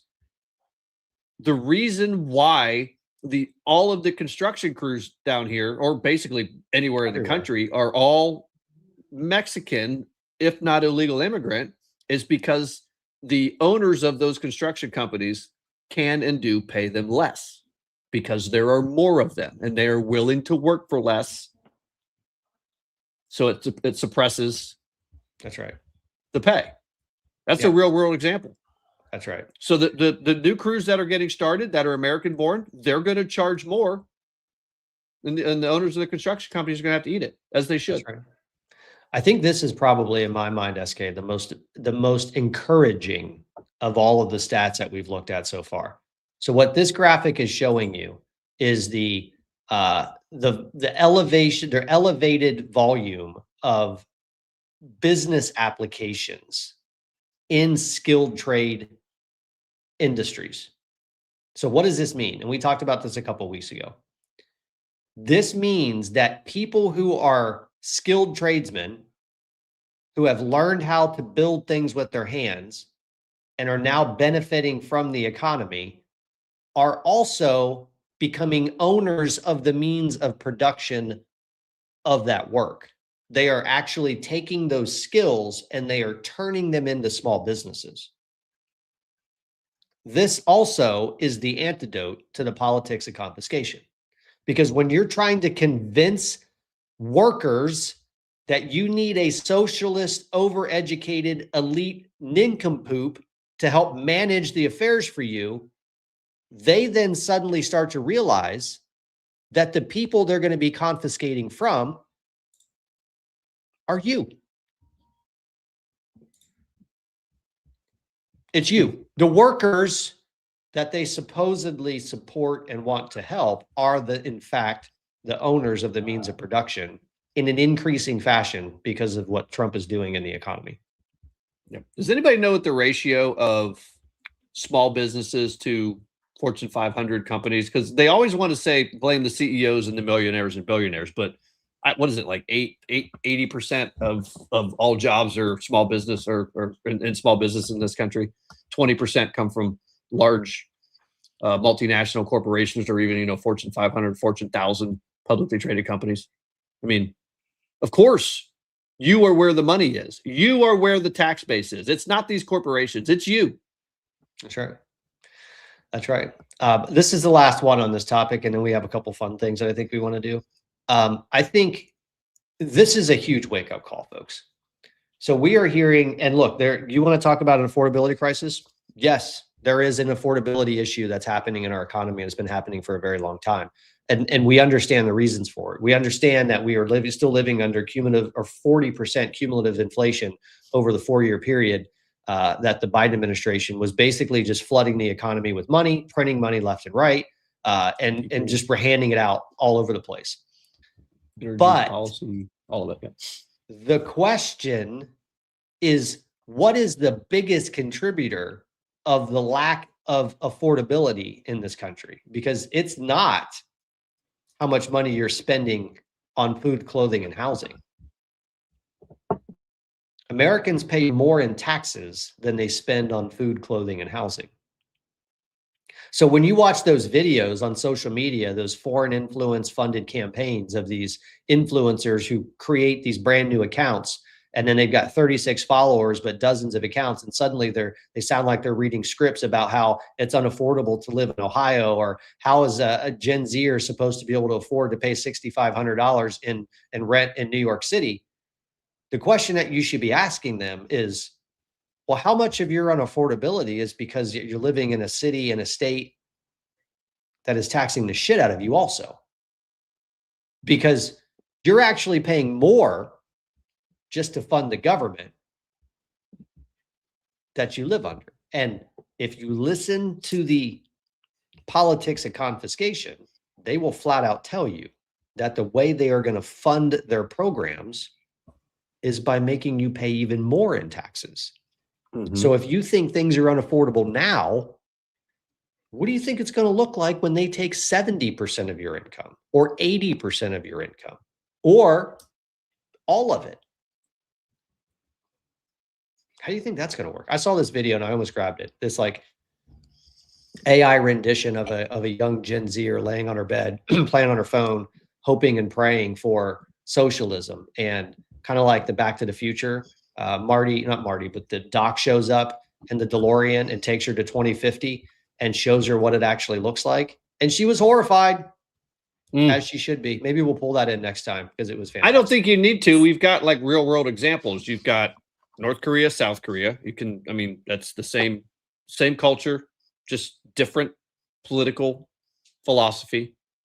You had East Germany, West Germany, exact same culture, different political philosophy. We have real world examples of pre-communist revolution in Cuba, post-communist revolution in Cuba, pre-communist revolution in Venezuela, post-communist revolution in Venezuela. Folks, we have plenty of examples. You don't have to get in the DeLorean and go to 2050. You really only have to pick up a fucking book, frankly. Or, I don't know, go down to South Florida, go into Miami and talk to a Cuban. Or, I don't know, go talk to any Chinese expat who's actually here because they fled communism in China, not because they've been sent over here as a spy, and talk to them about what life is actually like in these countries. You don't need magic or time travel. You just need to read a fucking book. Sally in the comments said that Trump was getting heated about interest rates the other day. I would love to see that because my husband and I just had an entire conversation. We had a long drive last weekend, and we had an entire conversation about interest rates and what will happen if they lower the interest rates just 0.25%. Like it will unleash everything. That's right. Yeah, the Fed. Well, we had great economic reports that just came out, and the Fed's like, nah, we're not going to lower interest rates. Well, even after they got the new dude in there. Well, I think the next meeting when's the next meeting? Isn't it in the future? I don't think they've had a meeting in the last couple of weeks. I think they have one coming up in September, if I'm not mistaken. He was basically saying, hey, you need to lower the freaking interest rates. That's right. Okay. I want to do something. I want to pull something up, a screen share. SK, I don't know if you've seen this. I think you're going to like this. Nam, you probably will too. You want to talk about real world examples. You know, this almost never happens. Occasionally CNN will like stumble upon the truth. Oh, you got to take that down real quick. They will stumble upon the truth. But these DSA leaders are getting absolutely wrecked right now. Like, I thought these people were supposed to be the smart ones. That's what we're told.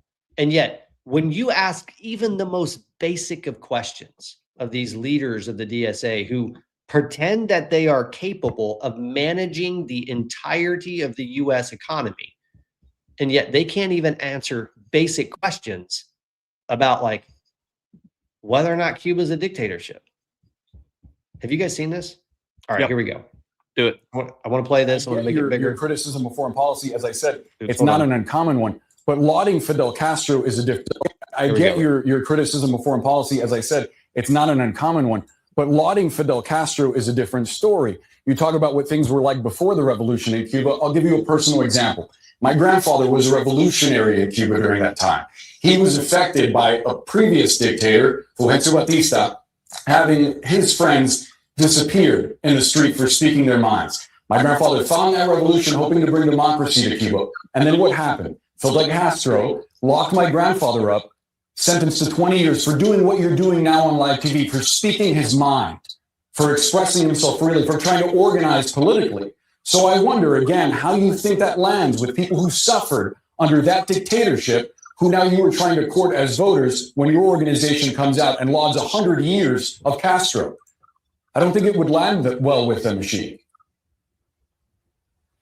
We're seeing many people in the United States who are seeing who are struggling under massive inequality in the United States. Yeah, that didn't go well. Inequality, guys. Fairness, freedom, liberty. Hold on, here we go. There's one more I want to show you. It's Real the same world guy, example of what's going to happen, and this guy's like, led to an extension everywhere. So everywhere. All right, here we go. So if we want to improve And conditions Fidel for Castro was Cubans, a beacon of democracy. I wouldn't say that. I think that the revolution in Cuba led to an expansion of things like universal health care. That's actually been a model that Cuba exports medical care to countries that have very poor infrastructure themselves. There are things like that we could have in the United States the way that it exists in Europe or in so many other countries, but we don't have that.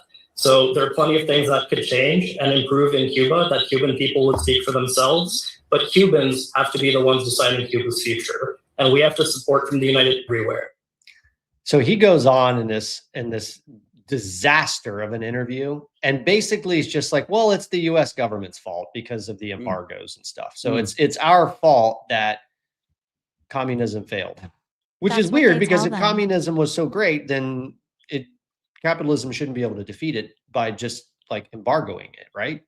Yeah, they should be able to produce. Go ahead, SK.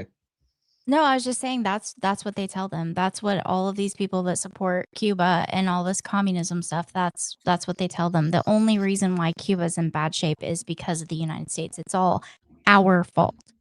Ermia Finian stands up with her whole ass chest, his whole chest, and says the same exact things, praising the IRGC when their family literally came to the United States to escape the IRGC. I mean, look, socialists, communists, confiscators. If you can't make a case for communism and socialism and the politics of confiscation and the reason why it continues to fail, other than capitalists are better, then you're not going to win this argument. If capitalism is able to defeat communism simply by not trading with it, then your system doesn't work. Because your system should be able to control the means of production sufficient enough to meet the needs of your citizens without capitalism, right? So if you need a capitalist, that's what they wanted to do. If you need a capitalist country and economy to sustain your communist system, then we just don't need your communist system.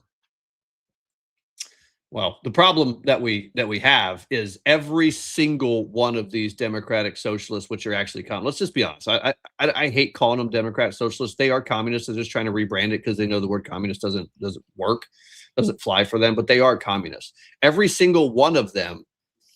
They are able to sit here and say the things that they say and believe the things that they believe. They believe that they'll be able to continue to live the luxurious by any other country's standards lifestyle that they currently live off the back of what capitalism built, right? They believe that they'll be able to just steal all of it and it will continue to run the way that the free market has allowed it to run. They're just going to tweak around the edges on some of these things, like universal health care and, we're going to take over control of the manufacturing plants and we're going to take control of Amazon and Amazon's ours now. So the employees now own it. Yeah. And you know what's going to happen? It's all going to fail because you don't know how to do it. Any of this capitalist free market people know how to do it. You don't, because you studied underwater basket weaving and feminist theory like a bunch of morons. You didn't learn anything. They sell it as freedom. They're telling these Gen Zers and these people that are failures at life, basically. I mean, these DSA members and the people pushing socialism and communism are most all of them are college graduates. Some of them are children of wealthy people. But some of them are also failures at life. I feel like that's the big majority of the people that are pushing these things is that group of people, like the college graduates, the kids of wealthy people that grew up wealthy, having everything handed to them, and the failures at life. And they sell this idea of freedom because you're free from having to worry about your bills. You can take days off you can take mental health days off of work and you don't have to worry about getting fired and paying your bills because the government's paying the bills for you. There are no bills. You don't have any bills to worry about. The government's doing it for you. This is freedom. They sell this as freedom, but what it means is you're not actually free because the government's controlling literally everything. But to them, it's freedom to be financially free and not have to worry about, the balance in your bank account and paying your bills, actually, taking the step to pay your bill or, and universal health care. That's freedom. Having health and not having to worry about paying your bills, that is freedom, not whatever these Americans are telling you.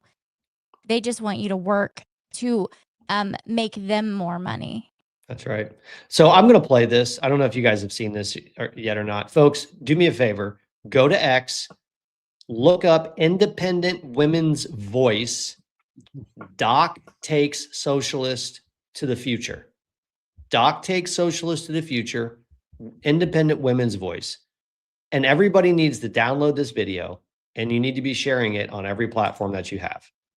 Housing is a human right. People over profit. Workers deserve more. Defund the police. Oh, I hate it here. Just literally get me to the future.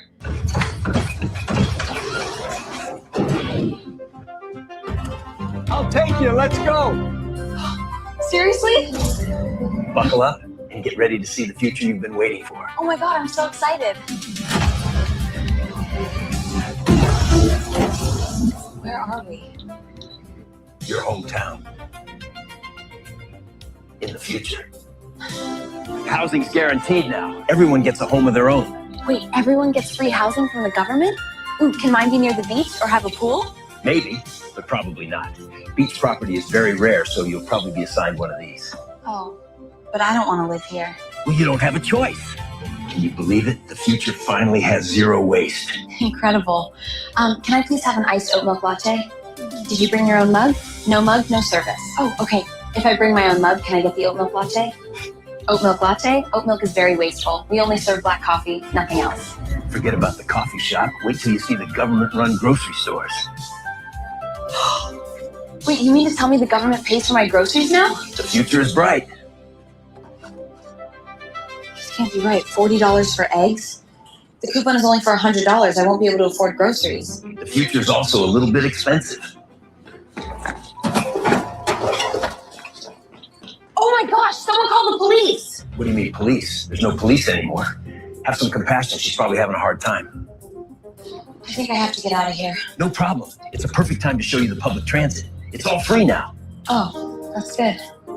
Wait, why isn't anyone driving them? Workers deserve more, so the drivers don't actually show up usually, but they're nice trains to hang out in. I don't think I'm feeling so good. You'll be happy to know that healthcare is totally free now for everyone. Oh, thank goodness. Oh, you came at the right time. The wait for an appointment is only 72 days. Wait, are you serious? Well, if it's an emergency, it's only a 2-week wait. I need to go home. You need to take me home, please, right now. But Maya, this is the future you wanted. Isn't it wonderful? Take me back!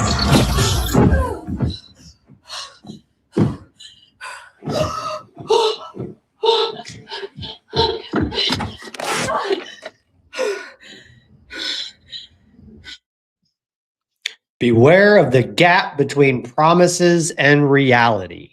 Yeah. The fun thing about socialism is when it actually sets in, you don't get to leave, as Sally, I believe it was Sally who said, socialism is so free that they build walls to keep you in, fences to keep you inside.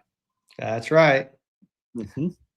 SK, do I have time to ask you just one quick question? And maybe we'll have to, because I know Nam had a whole lineup of like, let's make them own it. We'll save that for Monday. What the hell is going on with the Lindsay Clancy thing today? Do we need to start organizing a campaign to call local law enforcement and ask them to do health checks on some of these women who are using their children in prop videos, hugging them while fantasizing about somebody who just killed their 3? Do we need to be organizing a campaign around that? Well, something needs to happen because this whatever is taking place right now Mass psychosis is actually insane. I mean, I can't even describe to you the things I've seen. I've seen women hanging out of windows with like substances on their wrist and stuff so that they can show where the blood would be if she did it herself. I've seen all these women, saying same Lindsay, and they're sitting there crying with their babies and their baby's crying. Well, of course the baby's crying because the mom is batshit crazy. There's this one chick like on her knees, like puking in the toilet. How she set up a camera during all this and got camera ready, I don't know. But she's crying hysterically and puking in the toilet, and her like toddler that's barely walking is standing next to the toilet, like crying. And she stops and like picks him up. And of course, the baby doesn't stop crying because she's crying. Like these people are completely losing it. And there were people dressed in pink lined up on both sides of the road. There were hundreds of women that showed up at the courthouse today. And I'm not sure what took place before court started because I turn it on every morning before it starts and wait for it to start like playing. And then I can't watch it because the court reporter is too distracting for me with that microphone that she like puts her mouth like all the way in the special microphone thing, because all I can think about is how hot and germy it is in that thing. So I can't watch it on the TV. But I put an AirPod in and I like do stuff around the house, bake bread, clean the house, whatever. And while I'm running errands, I listen to it. But they started really late today, and it was because the judge was talking to every juror, and I'm not sure exactly what was being asked of all the jurors, but I would guess they were probably asking about the whole situation outside the courthouse. Because these women were lined up on both sides of the road, and as the big vans were bringing Lindsay in, they were like screaming and waving and holding up signs, and I don't know what's taking place. I put a few videos in there of look at this. Look at this, folks. I don't know. There's a video I put in there of them literally driving. The cars are coming in, bringing Lindsay in, and there's women literally on both sides of the road, and there are tons. There's way more than that. This is like an hour or two before court even started. Like before it started, like before the judge and the jury even went in the room, not before it started being aired. I'm talking, this was like 7 o'clock in the morning. I feel like we've seen this before, though. I know that I've seen this before. I bet you've seen this before too.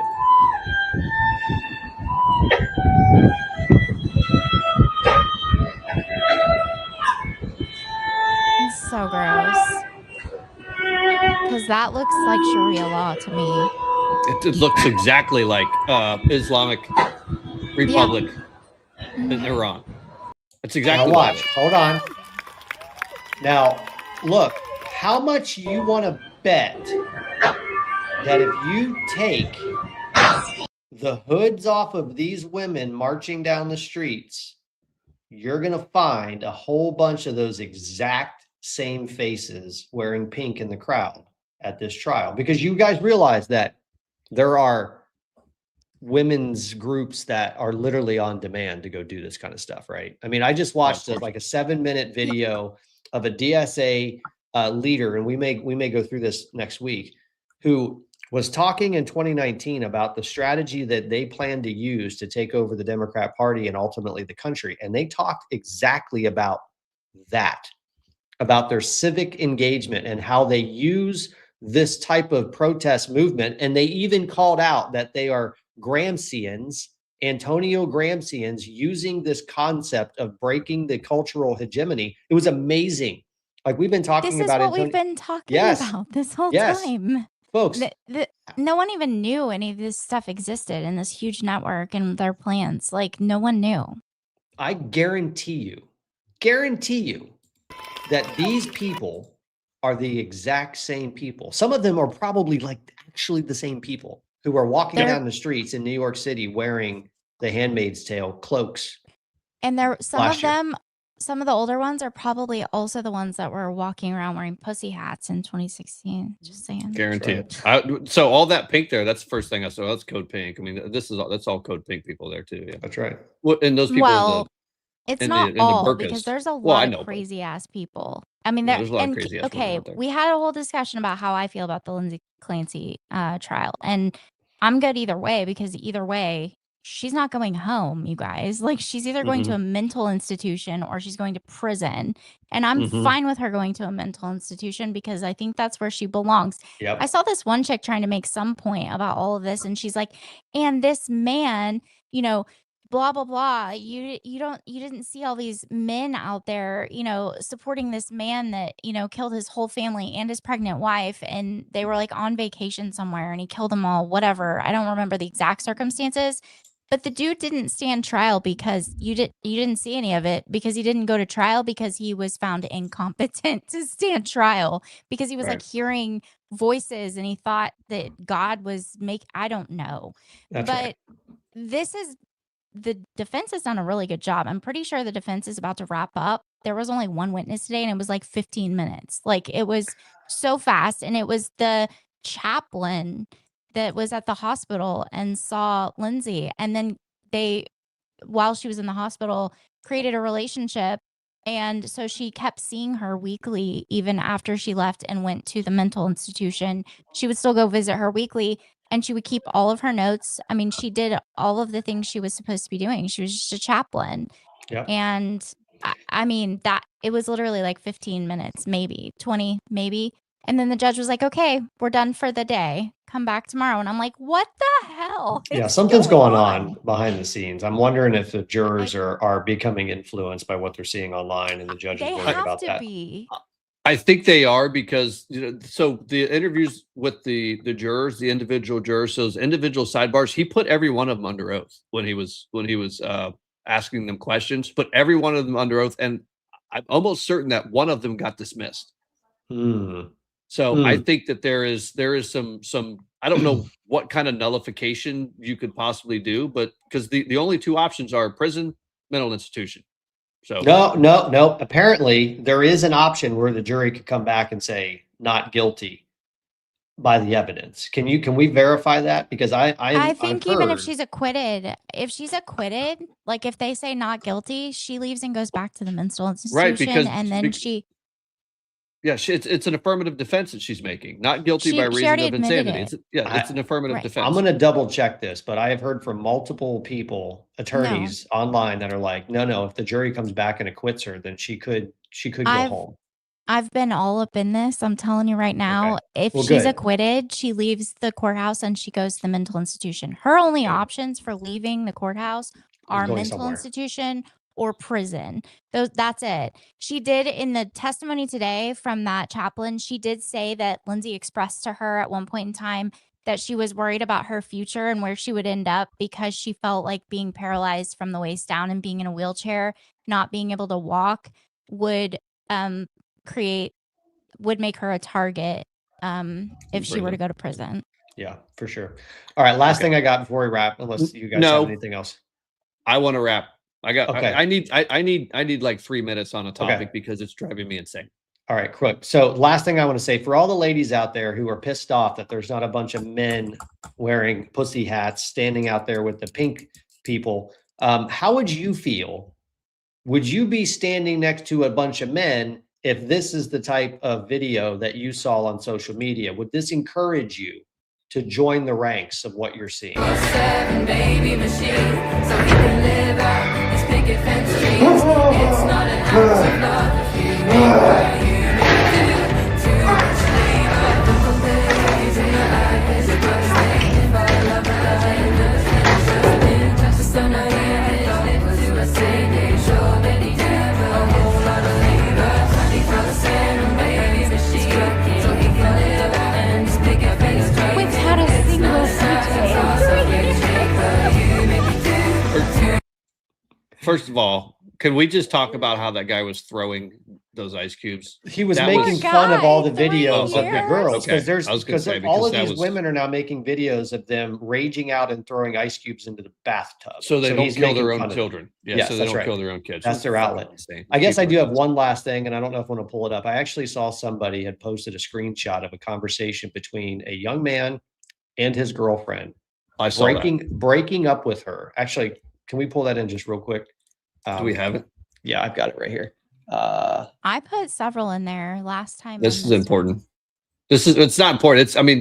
Dudes, protect your peace, man. Yep. Protect your peace. So the top message is from the girl. It says, "So you're really breaking up with me over an effing opinion?" And the response from the boy says, "I'm not breaking up with you over an opinion. I'm breaking up with you because that opinion showed me a fundamental difference in our values. I can have compassion for somebody struggling mentally without excusing what happened to those children. If I'm choosing someone to potentially be the mother of my kids, I need to trust their judgment completely, especially when it comes to protecting them.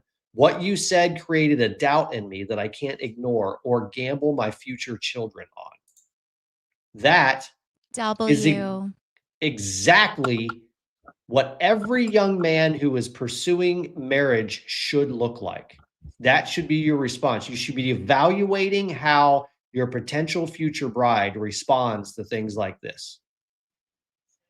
You have that. He's a Republican because he wants to get married and he's thinking about his future and he's thinking about having children. The Democrat men don't think about any of those things, but I can see my son saying I can something totally like hear my son in that conversation. 100%. And my son is married, just got married in May, and they cannot wait. Every time I talk to him on the phone, he's talking about having kids. His wife is already staying home already. Yep. She's going to college, but she's not working anymore. She's quit her job. She's staying home. And they can't wait to have kids. They're like, I'll probably be a grandma within the next year, you guys. That's right. All right, Nam, you get the closing segment. All right. So I know you got, so we had the fish back, and I'm so mad because I had 3 videos back to back that were violated, and I'm certain it's because I mentioned this guy's name.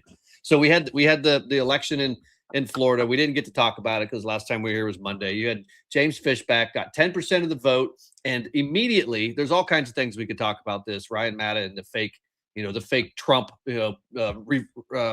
revoking his endorsement of Byron Donalds, which was totally fake, and then Ryan Matta's out there pushing it because we know the James Fishback all the faggots, all of them, their entire base of support is bots, sock puppet armies, and a few influencers, and that's literally it. It's literally it. So this came across my feed today, and this is a conservative. This is a conservative girl's page. Get a load of this.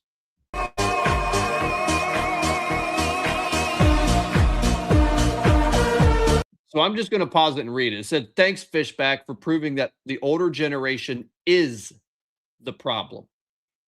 The claim here, and what she's basing this on, because this happened almost immediately on Tuesday night, 85% she's like of 40, right? I don't fine. She looks like a doll. Whatever. The claim that came out immediately from the Fishback camp and that entire army was 85% of Florida voters under 25 broke for Fishback. Lie. Total lie. Because in reality, what actually happened was James Fishback.